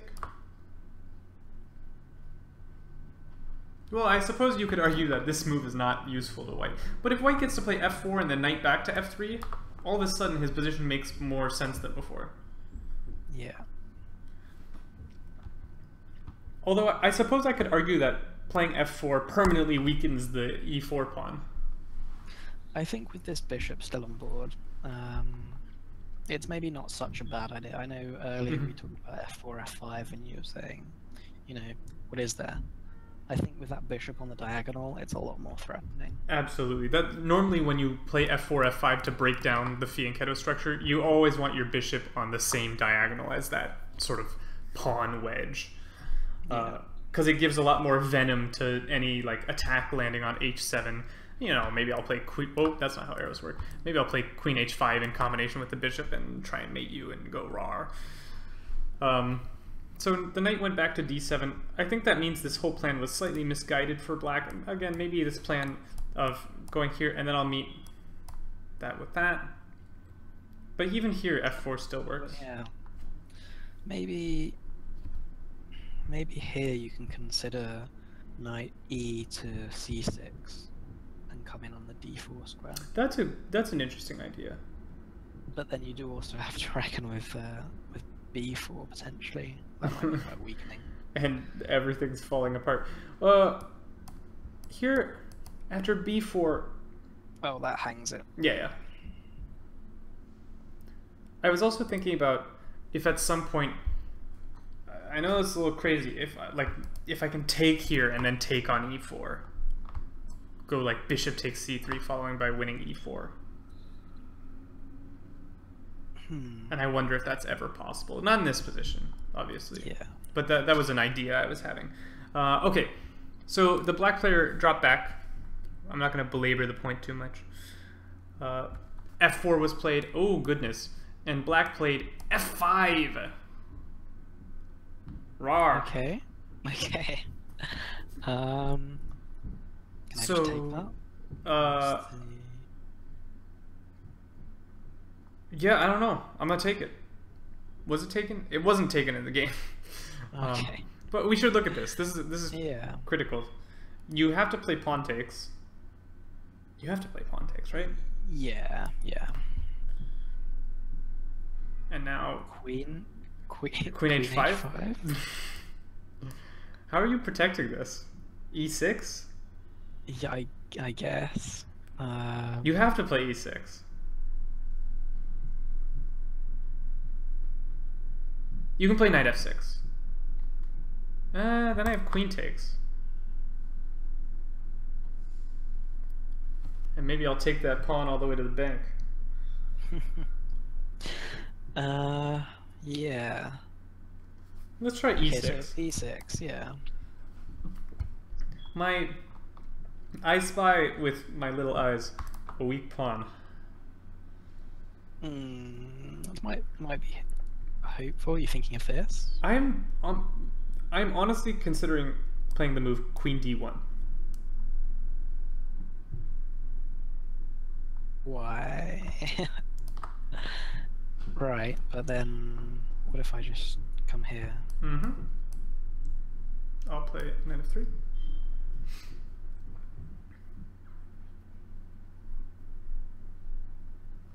You never really have this move.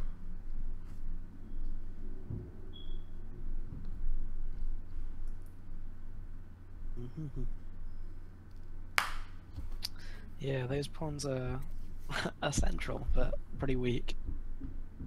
If you go here, all of a sudden, because your knight showed up on f6, I have takes with time. Yeah, we're not playing e5.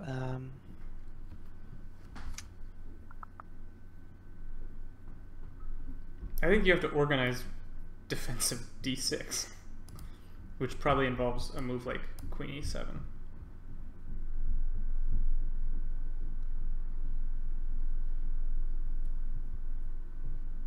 Okay, now let's send the knight in. Yeah. I'll put a rook on d8. I have shamelessly changed sides. In this position now I'm white and I'm attacking. Yeah, I don't see how to add more. Are we doubling? I'll put an f rook. Well, a6 is coming. a6. No. Yeah. Well, maybe I can play a6 and b5. I think that might only help white. The thematic. Yeah, I mean, I don't think that a6 bishop takes, a takes. I'm not sure. Well, that I like for black. I was gonna say after a6, I'll play like knight c3, knight somewhere. Okay. Yeah, I mean, it's not a good trade on material basis. I was just thinking this bishop's not doing much. Although maybe it would probably be better if we can trade it for this one. Now here, I wish I hadn't played queen d1 in this position. I wish my queen was on e2 and my rook was on d1. Or maybe even both of them on the e file and put this rook on the d file. So I think I've slightly misplaced my heavy pieces. Yeah, potentially. Maybe we want to attack it with, if we go all the way back. Mm-hmm. Maybe we can leave our queen there and just start with rook d1. Hmm? Well, we don't want to drop the knight. Oh, that is a problem. Maybe you should start with knight d5 then. Yeah. So I can play the rook on c to d1. Well, then I take on d6. Ah, yeah. Okay. So a knight f6. Now that comes with tempo. So I should play. My idea was put the queen on e2. Yeah. And if you go a6, we have a similar thing. Yes. So I just need a little bit of time. Oh no, you can take with check.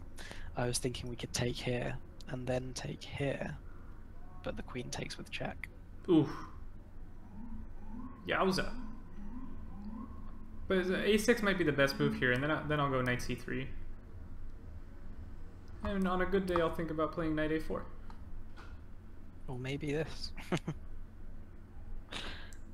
Oh, to prime that tactic? Yeah, if you can get 3 pawns for it. Yeah. Possibly 4 actually. four pawns would be a lot. Okay, well, what are you playing as black? In this position? Ignoring the threat. Yeah. You don't have a threat yet. No, I really want to. Okay, let's. You still don't have it. Well, now you have a threat. I think that is a threat. If I play another nothing move, just to demonstrate what I'm talking about. And this is hanging. It's not the most fun. This isn't the clearest thing in the world, though. And we had to play quite a few moves to. Yeah, because your knight on d2 is hanging. Yeah. That'll do it. And I'm gonna ask you how you plan on not losing it. I do not. I retract this line. So I think knight f3 has to be played at some point for white. The knight is really bad on d2. Yeah. Bit of a liability, not really doing much. So let's see exactly what happened here, because after f5 we didn't take it, we just started with knight f3, which also seems sensible. This knight really was poor. I think the only difference about this is now if white takes, or sorry, black takes, all of a sudden the f file is open, whereas in the previous line when we forced black to play pawn takes, the f file didn't open. Yeah, and the G file did. Yeah. Was potentially it could have run into some problems, although we didn't find any. So this seems structurally more sound for black than the previous position where we took on f5. Let me promote this line. So after knight f3, did black take? I hope he did. No, he didn't. He played e6. Okay. So now we can meet takes with e takes. Is that a Dutch structure? With that pawn? Not really. On the king side. Yes, although this inclusion of f4, I don't know. It's not really an anything structure. It's a Iago Marstem structure is what it is. Notorious. So after e6, white went with knight g5, said, I'm not attacking that. Don't pay any attention to what I'm doing. Black said, I'm paying attention. Which makes me question this knight on g5 a little bit. Yeah, one move threat. Although, I suppose h6 is vaguely weakening if you ever want to kick it out. I mean, maybe we'll build pressure if we do take him. We took immediately. And this is an interesting consequence. These queens are lined up. I'm not saying it is anything, but the queens are lined up. Oh goodness. Tactics. Here? Knight d4.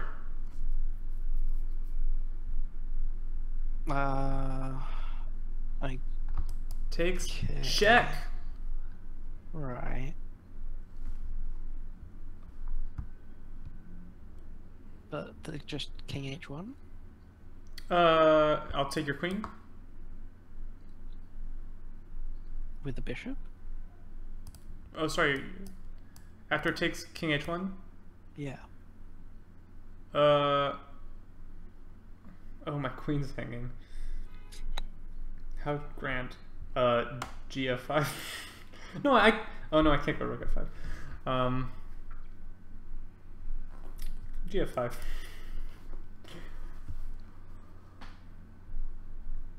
You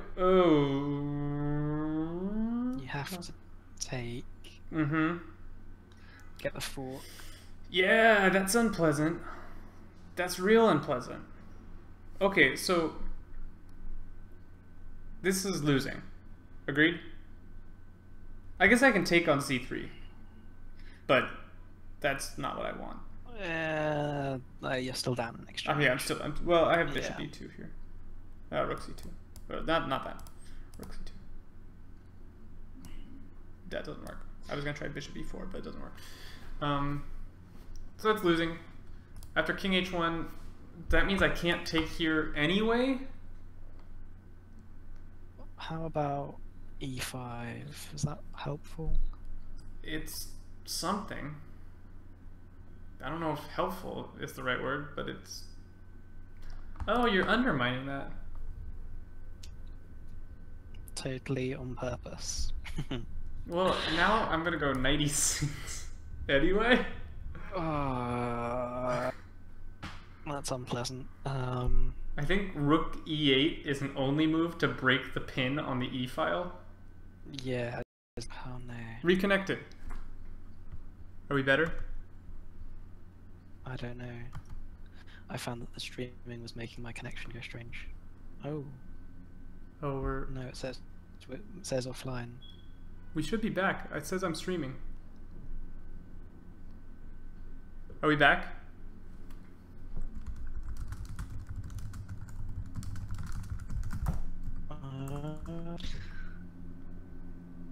It literally says I'm streaming. I'm back. Okay, Gilbert says we're back. Whew. Scary. Had some issues today. I know, right? I don't know what's going on. Gotta call my ISP or something. So, yeah, I have this knight c5 move. Although, I probably don't want to take your knight. Yeah. Although maybe you can chuck in this first. Yeah. Your bishop on e6 will be annoying, though. True. But it'll be opposite colored bishops, which I can pray to draw. That's a move.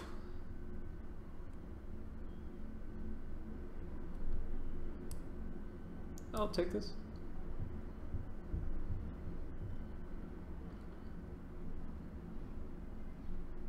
Okay, yeah, I'll take it. You'll take that way. Yeah, maybe I should take the other way. I was looking at the other way. That was really the only way I was looking. Because there's just so much pressure on g6. Although if you take on g6, I might take here. No, it's double check. Do you want to show that? Yes, we probably should. Say I... okay, nothing move. Then after it takes on g6, my idea was to take here, diffusing your queen, getting rid of this central pawn, but this is a double check. And that will not end well for you, I don't think. Ooh, this could be very fun. I mean, we just have this. And what's your idea? Oh, you take the rook on c8, almost main. Yeah, it is main. And then if you take here first, it's just as bad. Yeah, so if you take here first. Yeah. Ridiculous. So obviously I can't get away with making a nothing move in that position. So instead of, after de6, I'm obliged to do something. I mean, you could get away with a nothing move, you just can't take back here. Maybe you have to take here instead. Well, but then lots of pieces are attacking me. Fortunately, you don't have to play a nothing move. That's true. Maybe Queen G7. like, oh, yeah. I was thinking this, so you can bring this back. That's interesting too. What if I go FG6 anyway? I have a lot of pieces. Like, but isn't that a problem? A little bit, a little bit. And again, same thing. If I take here, there's, well, not. I don't have Bishop F7 actually. I want to do Bishop F7. I mean, you can even just take the rook. The queen. Oh yeah, because this guy's still a problem.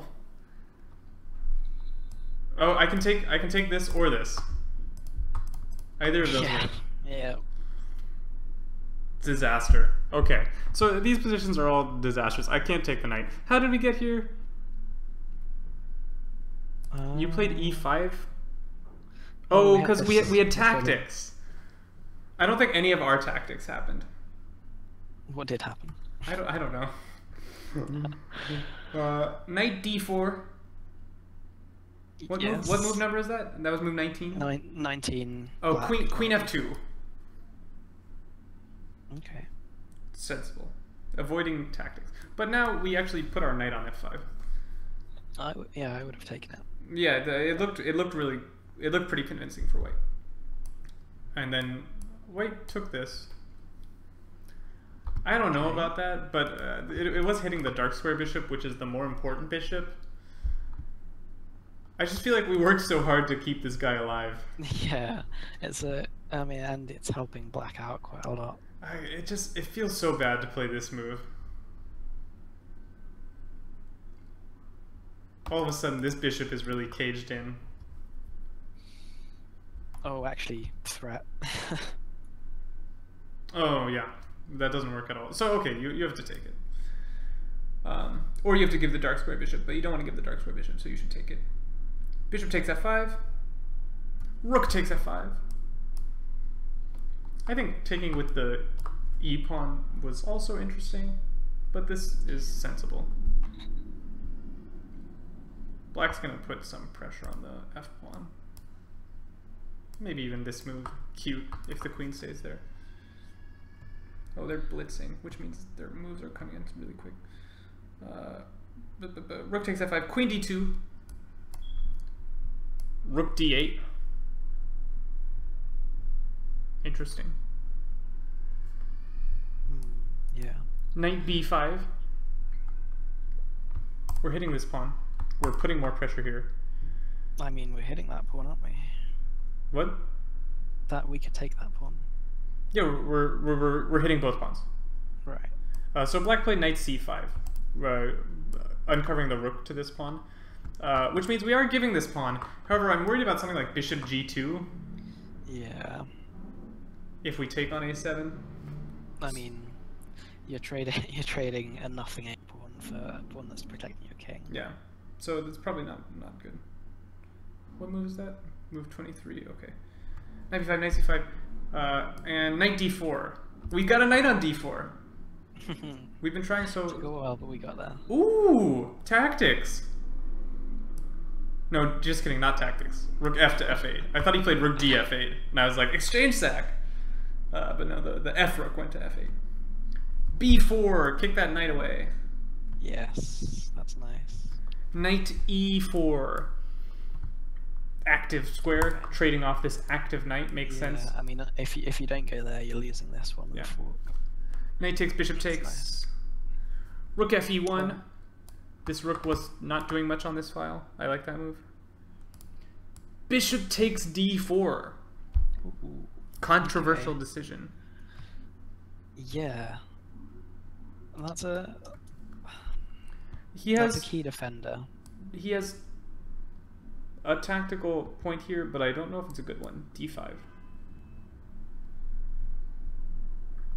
Maybe trying to exploit a pin here, but I feel like... Sure, but I mean, just queen E3? Yeah, queen anywhere, really. I very much don't like this decision to give up the dark square bishop. It is an opposite colored bishop ending, which means if we trade all the majors, it'll likely be a draw. But we haven't traded all the majors. Yeah, that's hopeful at the moment. Yeah, I agree. I prefer having the dark square bishop, definitely. I mean with if I go like those holes. if I go like bishop a1, queen b2. Yeah. I don't know what you're doing about that square. You have queen f6 probably, but yeah, it's all a pipe dream. I mean, this is not doing much, whereas this is really. And I see in about 10 moves, black gets mated. Well. So we saw c5, pushing past, not allowing this capture. I mean, it was not a threat in a way. You're dropping the bishop. That's probably true. But we played c5 anyway. Queen b7. Okay. c6. Just saying, okay, if you're gonna give me like a monstrous protected pass pawn. Shades of the Patricio Nightgold game. Yeah, I'll take it. Queen e7, I assume b5 was played? Yeah, b5. Look at that. There you go. And this bishop, it's cemented in, but it's cut off as well. Rook c8, bishop c3. Let's go mate you. What are you gonna do about it? Black tried queen c5 check. I can probably just go bishop d4 if I want, but okay, king h1. Black took this. Why? I don't know if he had a plan. After queen takes b5, queen d4. Yeah, is king f7 forced? Yep, yeah. King f7. Queen f6. King e8. I can take that. I probably did. I did take that. King d8. Is that mate? It certainly looks like it. Suspiciously like mate. And it was played. Mate. So Yago 666 bringing home the full point, showing us an interesting principle about opposite color bishops. They have a drawing reputation, but when there's a lot of pieces on the board, it's all about the initiative with the opposite color bishops. And here, white was able to get a ton of play on these dark squares, whereas white got a ton of play on the dark squares, whereas the black player never attacked white on the white squares. So of course white ended up winning because they're the one who's attacking, and black can't defend any of his dark squares because he has the wrong color bishop. Yeah, good summary. Solid game from Yago. We didn't like the way the opening panned out for him, but he made it work. He played some like necessary ugly moves, which I think could be really hard to play at sometimes. He played. Yeah, you feel like you're defending and defending and defending. He played this move. You just have to wait. That I didn't want to play, which was knight d2, but it was probably the best move in the position. So finding these like sort of moves you don't want to play, but sometimes you have to. So this sort of move, yeah. it was a good move and well played from him, turning a position that wasn't very ideal into a win. I think especially at our level, it's important to not do anything drastic, because you can feel that you're in a worse position. Totally. But it's important not to lash out and try to attack when you're not ready. Yeah, just cling on and wait. It'd be so easy here to be like, oh, I'm so much worse. Let's go a3, b4, b5 or something. And that doesn't really solve the problems that white has. So I think Yago did a good job of being like, God, my e-pawn is a problem. Let me deal with it. Or this knight on e5, I can't let it stay there. I have to deal with it. And I think he did a good job just finding and addressing the problems in his position. And then I do have to go back to another critical moment. Okay, so we had some tactics here that we thought, after knight d4, we thought that after takes king h1, this was actually winning for white because you cannot take on f5 anyway. So we thought that was very good for white, but also much later in the game, after knight e4, Knight takes e4, bishop takes e4, rook fe1. The black player decided to play bishop takes d4, giving up this key defender of the king, and unfortunately neither me nor Pretentious could agree with this decision. And it led shortly to mate. Oh, you made so many red circles. Yeah. I didn't even see this. Yeah, I think this really highlights the problem. White's king is kind of safe on the light squares. Black's king is not safe on the dark squares. Not at all, yeah. So let's go back to our Petruchio Nad Gob game.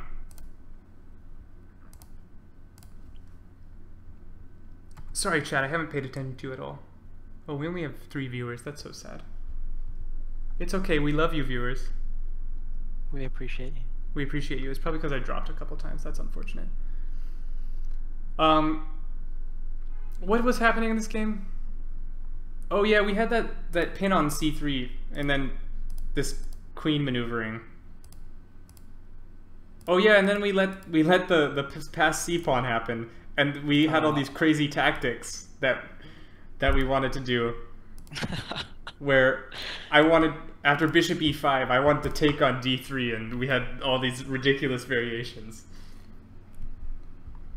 But okay, none of that happened. We castled, takes, and queen takes a3. So you were a big fan of Black's position here, right? Yeah, definitely. So let's see if Black was able to convert this position into a win. Well, it's still going. And it still looks about the same, actually. So this was move 21. Actually, White just won a pawn. So we'll see. It might be winning. Queen takes a3. Knight d4, hitting this pesky bishop on f5. And queen takes c3.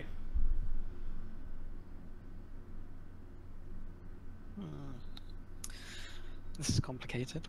So if you take on f5, I'm going to take d3 and win. So you can't do that. Okay. If you take on e5, e4, I have to play queen takes c2 because my queen's hanging. Right, but then you just take back the bishop. Yeah, but that's equal material because I nabbed a piece to start. Ah. Because I took on c3. Okay. If I play queen takes, it's still equal material because I'll take f5. No, I'll have a fork at the end of this line. No, I won't. I was looking at this, but the knight protects it. So it looks like this is fine for Black. Everything will be equal material.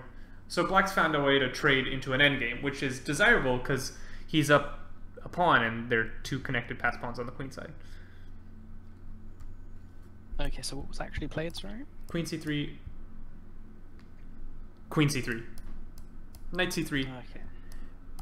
Bishop f5. So this makes sense. White retains the bishop, which will likely be a good piece. Instead of giving this bishop away in some of the lines we were looking at, White finds a way to... He has to trade pieces, but he gives away the bishop. Or he keeps the bishop. I'm just blathering at this point. Knight d5. That knight was hanging. That's sensible. God, I keep scrolling to the bottom because they keep playing moves. Rook fd1, rook fd8. Developing pieces, I like it. Knight c6. Okay. Rook d6. Saying, what was your point?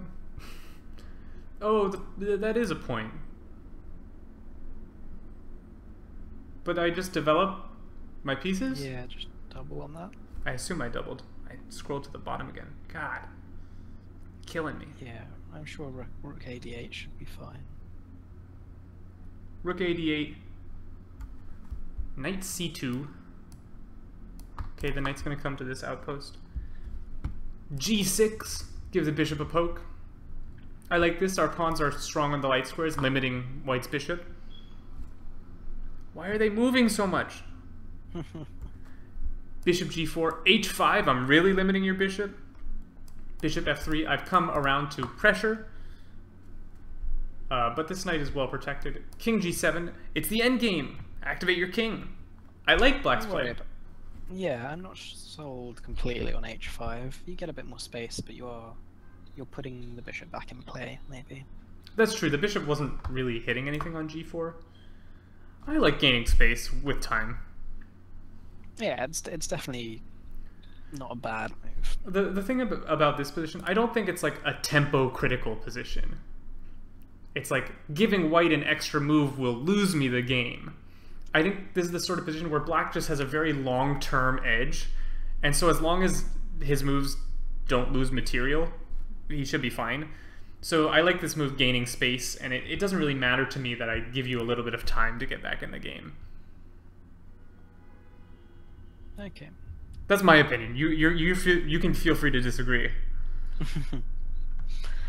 Well, I probably wouldn't have played it, but I don't think it's a bad move at all. So we saw king g7. What move was that? That was move 30. E4. Knight c3. Wait, what? Oh, king d7. I have to promote this. E4. Knight c3. Hitting the rook, so that means I believe a rook trade is almost forced, unless you want to play rook e1, but you don't want to play rook e1. I mean, it's hitting the pawn as well. Yeah. Well, rook e1, I would have enough protectors of the pawn. Okay, and what are you doing after rook attacks it? Joins the file? Who knows? That brings to light another problem with the move e4. My bishop didn't like that move. True. He's not attacking anything anyway, but... I suppose he can always go to e2. Rook takes d6, rook takes d6. Knight e3. Knight 3 takes e4. Knight c4. God, the feed keeps scrolling on. Why is this so difficult? Rook d4. So you help me activate my rook. Good. Knight d3. I'm coming in. Rawr. I don't know, I kind of like this knight on c5, closing the white rook. Yeah, it was pretty strong. And I worry about pins and the like, given that this rook is working pretty hard. Yeah, I don't know. I would consider starting these pawns going. Those are what are going to win me the game here. Yeah, although if you trade all the pieces, they'll win the game then as well. Even better, that's true. Maybe I was thinking maybe this. Let's see what happened. That might have because happened. Then you're threatening. That is exactly what happened. Rook d1, knight on e to c5. Okay, I can understand that. Just rearranging the knights.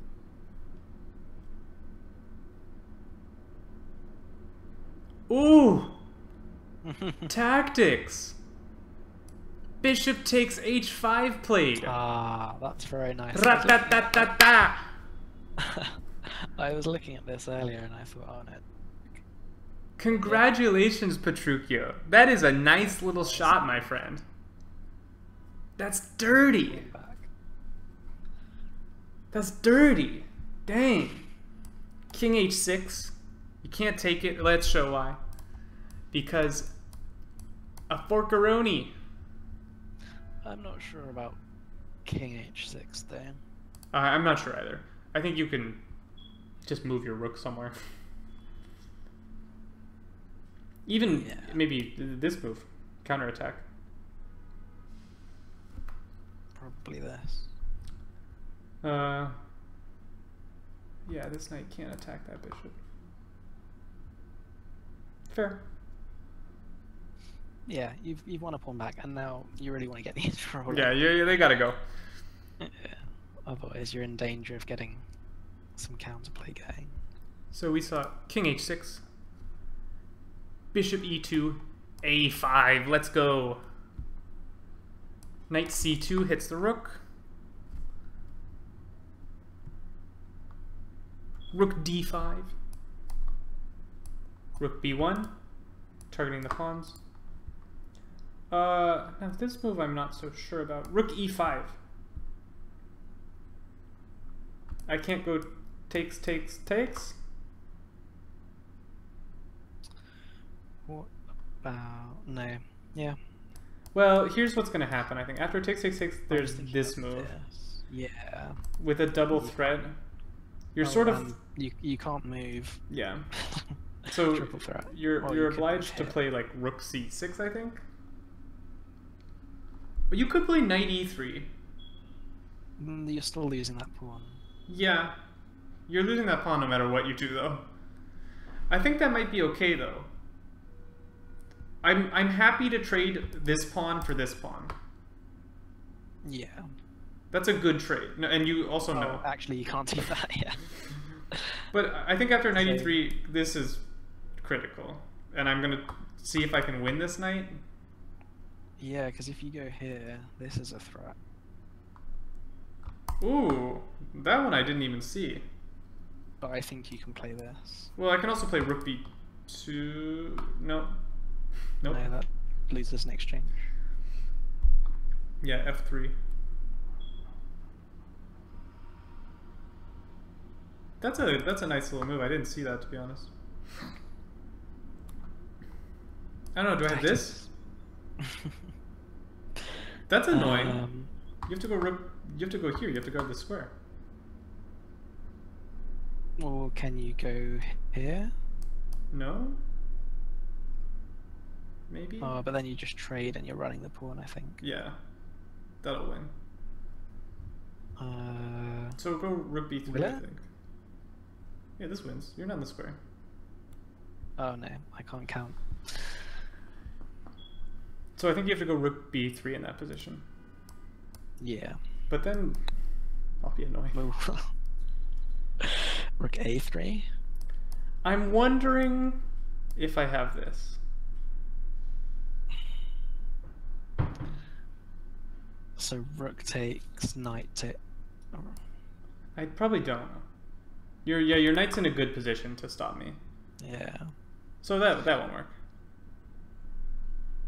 After rook a3, I can't do that. That loses. Oh right. Don't want to lose this really. Well, if you're not threatening to take that yet, because then I'll go knight e3. Actually, if say a nothing move, take. What's this? Tactics. Winning? It's winning for white? Alright, you might be able to hold that. It's a pressing ending for white? Yeah. Alright, so this is all a little much. But that was interesting, because white could have opted into this, white could have picked off the b6 pawn there. He had that option. After black plays rook e5, nothing's protecting this pawn. So you have the chance to drop the attacked piece with tempo. And then after the recapture, you are guarding the mate square. So you have this. What happens if you lead with the knight? Where? I guess nothing actually. Yeah, I'm not going to take it. Yeah. I have an interesting idea. What about this one?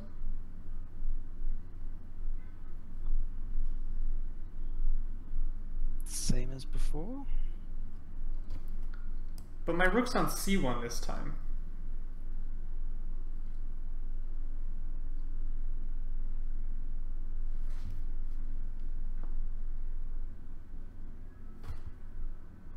I'm not sure that's so different. Well, it means you don't have that king f2 idea. I don't? Well, because it's not hitting the... It won't hit the rook, so yeah, I'll have take with the knight f1. Okay, well let's go for this then. You played f3. Seems vaguely forced. What did I do here? I went and nabbed. Yeah, this is tricky. But now I don't have knight e3. Why not? Or because here my rook was. Oh, no, it doesn't even matter. Rook a3. Yeah. Yeah, I don't think it makes a difference. But I think you're in time. Because I have to play a move like king g6. Like, how else am I improving my position?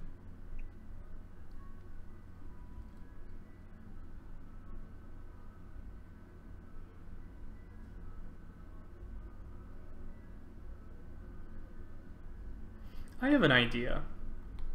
Way back after knight f4, f3, what if I do this?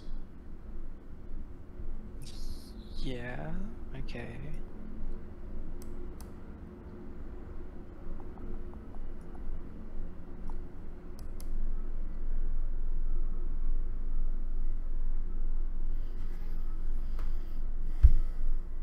Isn't that annoying?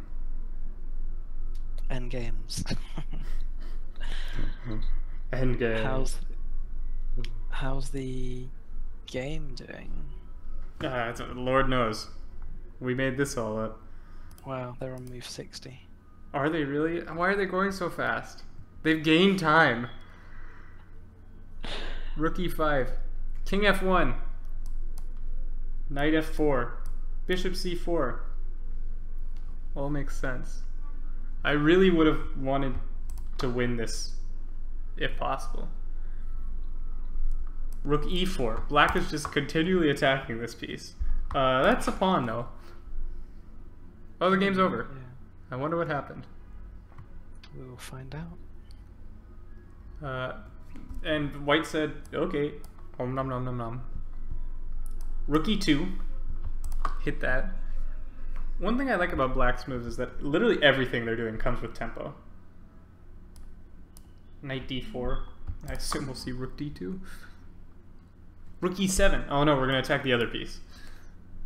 We like attacking our pieces. Yeah, as much as I like the idea of attacking all the pieces, I don't know how much of a plan there is behind it. Here it's quite clever. I'd like to ask you a question. Where would you put this bishop?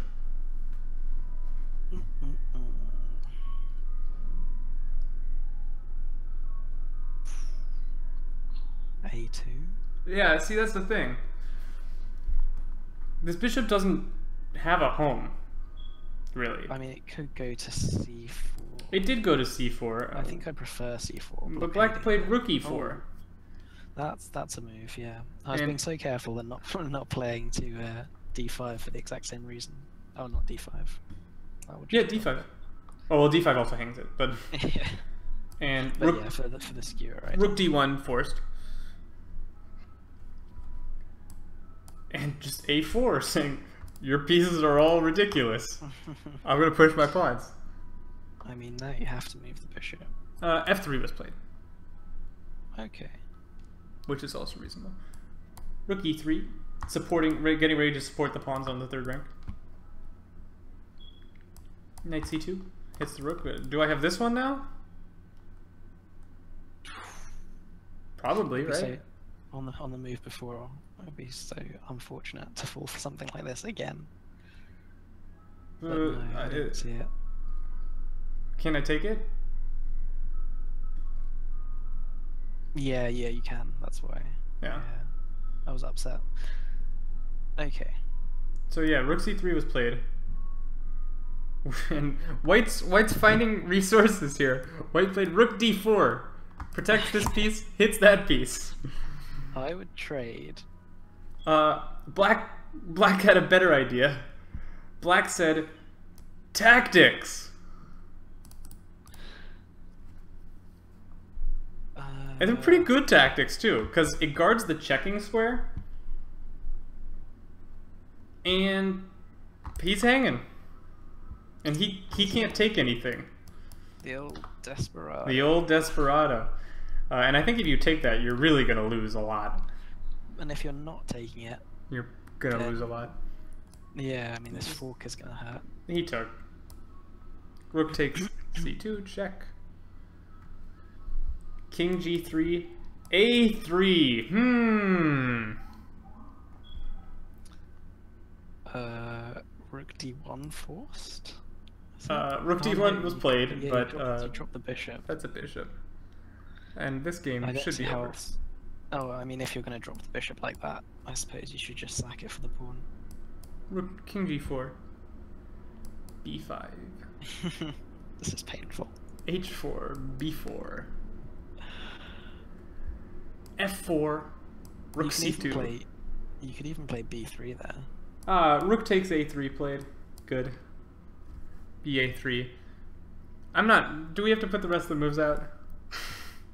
No. This is a win. How many more were there? 3, 4, 5. 5. No, it's fine. Great. So black wins. I was just looking at, instead of this, just going for this. And takes b2. Yeah, it's cute. I don't know if you want to play the queen v rook ending though. Well, oh no, you pick it up. Yeah, I didn't see that. Youch. All right. Are all 3 games over? Yeah, I think so. Did we cover the ending of all the games? We did. So, really good play from all players. Yeah. There were so many tactics. Those were some good games. Very interesting. Should we go through the instructive points of this one as well? Yeah, we haven't covered the instructive points. What did you think were the instructive points? I'm sorry, I'll let you do mouse. This. Oh yeah, the queen b3 motif. Yeah, that's definitely a common idea. You have to forgive my memory. Trading of the light square bishops. I don't necessarily agree with. I like keeping it. Okay. I could just be wrong. I think it's a matter of taste. Yeah. I don't think either is definitively better. Yeah. When I play this as black, I'm usually quite pleased to see bishop d3 if I've got my bishop on f5. If I can just show something, the way I play the Slav is I play 4e3, and this line does allow bishop f5. Just this slightly different move order makes bishop f5 okay. And in this position, I like to play the move bishop d3. And I'm not claiming any huge advantage. In fact, I'm probably not even claiming any small advantage. But I think this position is just very pleasant for white to play. It might not have any advantage, but I'll just go knight f3, castle, bishop d2. It's simple, yeah. It's very simple. So, again, I'm not like pushing any theoretical boundaries here, but it's just a nice position. You know what you're gonna get. Whereas after bishop e2, white is keeping more pieces on the board and maybe gonna try and get even a larger advantage than I try for. Yeah, definitely. However, in this specific position, I think this is a problem. Yeah, his bishop. It would be nice to have it here already. Yeah. Okay.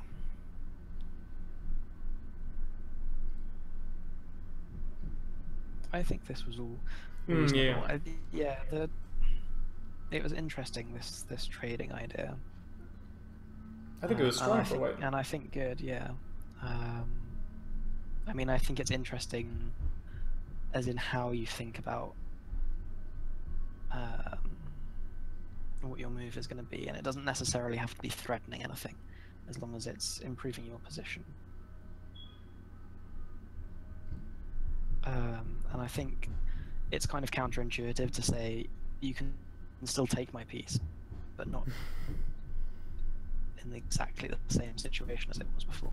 Yeah, because I think it's really interesting because here white probably thought like white obviously must have looked at the queen trade and been like and saw this and been like, oh, this is not really good for me.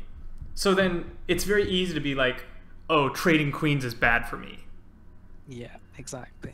But what you're actually saying, you're not saying trading queens is bad for you. You're saying trading queens like this is bad for you. Yeah, 100%. And then being able to understand that trading queens like this is not bad for you. Very interesting. I'm starting to actually think, I wonder if c5 is possible in this position. Something we didn't discuss. No, maybe do you take the pawn? Yeah, this would be ridiculous. Not like sad, but just like, you know, crazy. I mean, this, yeah, maybe queen b4 is not so great, but... Well, I'm just looking at this queen c5 move. Oh, see, I was looking at knight takes. Knight takes, then I take here. And you have... Really? You have double isolated b-pawns. Right, but you can't attack them. I can play rook. Which knight were you taking with? Sorry, we should be clear. Take with that knight. If I take, I can't do this? Yeah.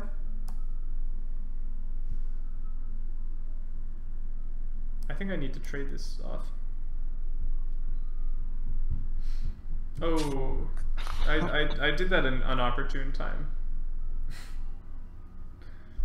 That was not ideal. I also haven't castled. I think we're getting a bit booked out. Yeah, you could have played rook a1 check. That's all. Yeah. But you can block. That's true. Then there's bishop c2. I don't know. Yeah. So that's pretty uncomfortable. Interesting. We like this queen b4 idea, but maybe we didn't fully analyze. This c5 move is interesting. I don't know. After c5, maybe I go queen b5. With the same point. Yeah. Very interesting. I don't know if we're going to be able to conclude anything about this. Yeah. Let's move on. I had a repetition. I think this was also interesting for the same reasons. Yeah, because after b6, now this really does work very well. Yeah, now you're really forcing it. Oh, yeah. I mean, yeah, as we discussed in the game, you need to spend time thinking about complex situations where there's a lot of different captures and a lot of different branches, and it is very difficult, but I wouldn't be embarrassed to spend 15 minutes in a position like this. Absolutely not. Because it's so important, and you can end up making just one deviation and you lose a piece, or you get mated or something ridiculous. So yeah, just taking somewhere where you can be then hit with tempo by the recapturing piece. Anyway, I don't want to dwell on it too much. I think it just says that White didn't fully consider all of Black's possible responses to their move. Yeah, and I think it's forgivable. Absolutely. Like it's something. I don't know how long they spent on this move. I'm just gonna have a look on the game board.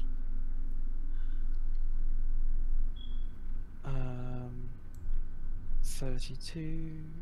Yeah, so they did not. They spent a minute or two. Yeah, that's not enough. Like yeah. Here, especially when you've got 30 minutes left. Yeah. Here, we always talk about like checks, captures, and threats, right? I have immediately 4 possible captures. I can go CD, I can go ED, I can go knight D, and I can go DE. So that's 4 possible moves that I really need to consider, even if just briefly. Like, we didn't even talk about this. Knight D is kind of interesting. It hits the bishop, so you can't take this. Sure. We didn't even mention that move. But it just shows what sort of things you can discover when you look at every capture. This is a problem. Oh, okay. So it's ridiculous. It's not a good move. But you look at it and you see, and then you don't play it. But yeah, definitely. I mean, we didn't look at it either. We should have. Yeah, and that highlights the point that it's a complicated position. Yeah, I think 10 minutes is not too much to spend in this position. You have 4 captures that you have to look at, and maybe something else depending on if you have any other ideas. Yeah, I mean, in the average game, you're getting sort of maybe 2 or 3 positions where you should be really having a deep think, unless it's super complicated. But an average game, especially because after CD5 as white, I probably wasn't expecting this move. Yeah. I know if I played CD5, I wouldn't be expecting CD4. So after something unexpected shows up on the board, you really have to pause and go like, huh, what's going on? Yeah. And another point about this is a change in pawn structure. Yeah, totally.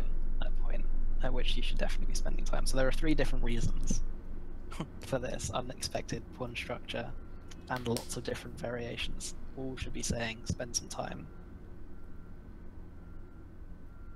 Very good. Yeah, it goes from winning a pawn to losing a pawn and quite some pressure. But the game went on.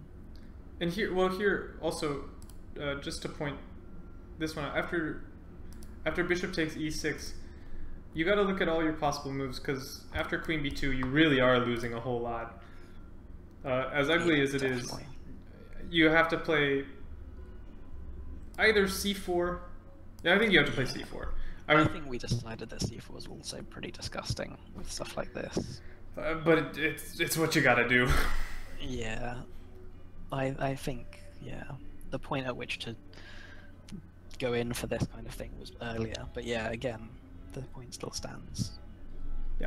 You shouldn't be making decisions like that quickly. Right. Lots of arrows. Tactics. I'm not going to dwell on that too much. Yeah. Key moments. So yeah, here, let's say, yeah, here, black should win this, in my opinion. Yeah, absolutely. Two connected pass pawns on the queen side and up a pawn. I'd call it winning. Yeah. And so I think White did a really good job of drumming up counterplay. But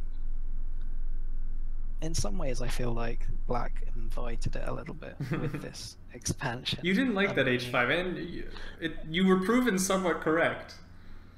I think it's not necessary. I agree with that.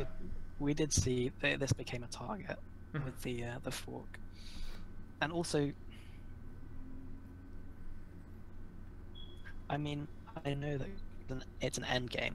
I think there's still quite a lot of pieces on the board to be thinking like that, and it's easy to say with hindsight, of course. I think there was that one last key moment where White could have taken b6.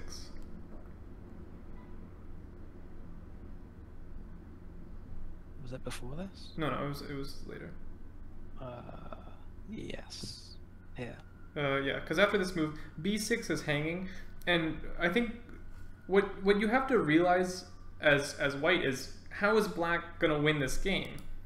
Well, he's gonna shove these pawns down your throat.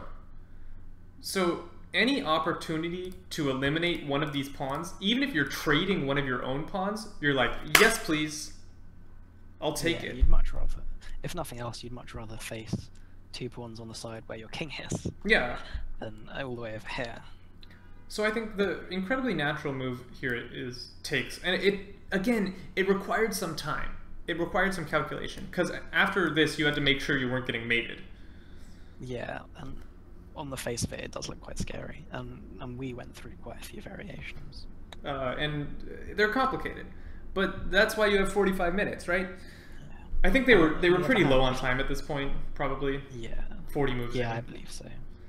But if I can grab this b6 pawn, I'm doing it every day.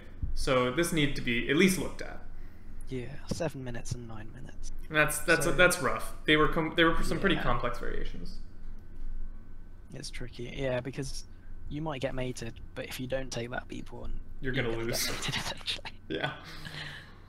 So a good practical try, I would say. Yeah, I think that also comes with experience of endgames, of what's threatening. I remember when I was first playing, I didn't really appreciate why I was losing endgames at all. And it was because in the middle game, my opponent would be getting really advanced pawns, and then he'd be 2 moves away and just destroy me at the end game. I don't know why, I just never really thought about that until much later. I think that's something that really good players do, is that they're setting up for the end game before the end game even starts. Yeah, it's something that a lot of when people ask like grandmasters and international masters what the difference is between sort of intermediate and a higher level, is opening theory and the associated middle game. And I think that kind of, you can extend that to a middle game position and the associated end game that you're going to get from that. Yeah. It's the relationship between all the stages of the game that allows you to choose the winning path. I think I have a really good example of that, if you don't mind me indulging myself just a little bit. Absolutely. A really good example of that is the Grunfeld. The Grunfeld arises after this, and say we play a very normal exchange Grunfeld. And here, is c5 immediately a normal move? Probably, right? Yeah. I don't actually know the Grunfeld that well. I would probably play Bishop c5 still.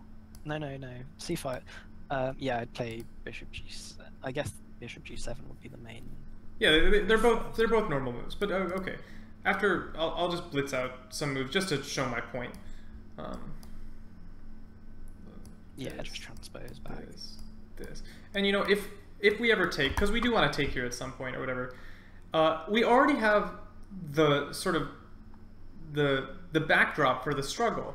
White has 5 pawns on this in the center and the king side to black's 4, but black has a 2-to-1 majority on the queen side. So what this means is that white has an advantage in the middle game because white's center is strong and white can probably apply some kingside pressure. But if we ever get to an endgame, black is going to be better because the queenside pawns are much easier to push in an endgame than the kingside pawns. And white's king is going to be way far away from the queenside pawns.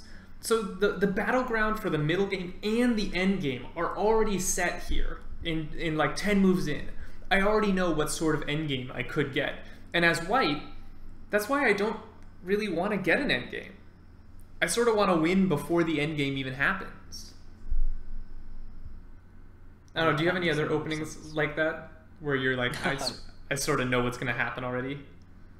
My opening theory is fairly terrible, so I'm going to pass. That's okay. Well, thanks everyone for watching. I know the stream dropped a couple times, which made me sad. But hopefully I can contact my ISP and get that fixed. Thank you, Something Pretentious, for joining me. It is always a pleasure, good sir. Thank you for having me. It was a pleasure for me as well. I'd like to tell the audience that Something Pretentious is such a kind young gentleman that he even moved his dinner time for us. I know, the sacrifices I made. It was really big. Would you say there were tears? There were tears, but we got through it. Would you say you sacrificed a minor piece or a rook? I'd say it's more of a positional concession. Oh, it was a positional concession. Okay, great. Yeah. It's not too bad. But Thank you so much, Something Pretentious. Hopefully, I'll see the rest of y'all on Sunday, where, if you're interested, I will be covering Something Pretentious's game, so we can learn from him as a player, not a commentator. Yeah, I'm hoping that I don't embarrass myself too much. You're playing Citron, right? Yes. We covered. Did we cover him together? I don't think so. Wasn't he board 1 earlier this season? Yeah, he's. I think he's just dropped below his board 2, so they swapped. Got it. Because he played Laurent at some point? Yeah, I think you're correct. Oh, Wait. No, he can't have. Yeah, he can't have, because you're playing this week. Yeah. I think maybe he played Cape Farrakhan. But yeah, it doesn't matter. Anyway, thank you all for watching. I'm going to end the stream. It's a pleasure, as always. and hopefully I will be able to fix my issues, never have them again. Come back on Sunday for the main league coverage.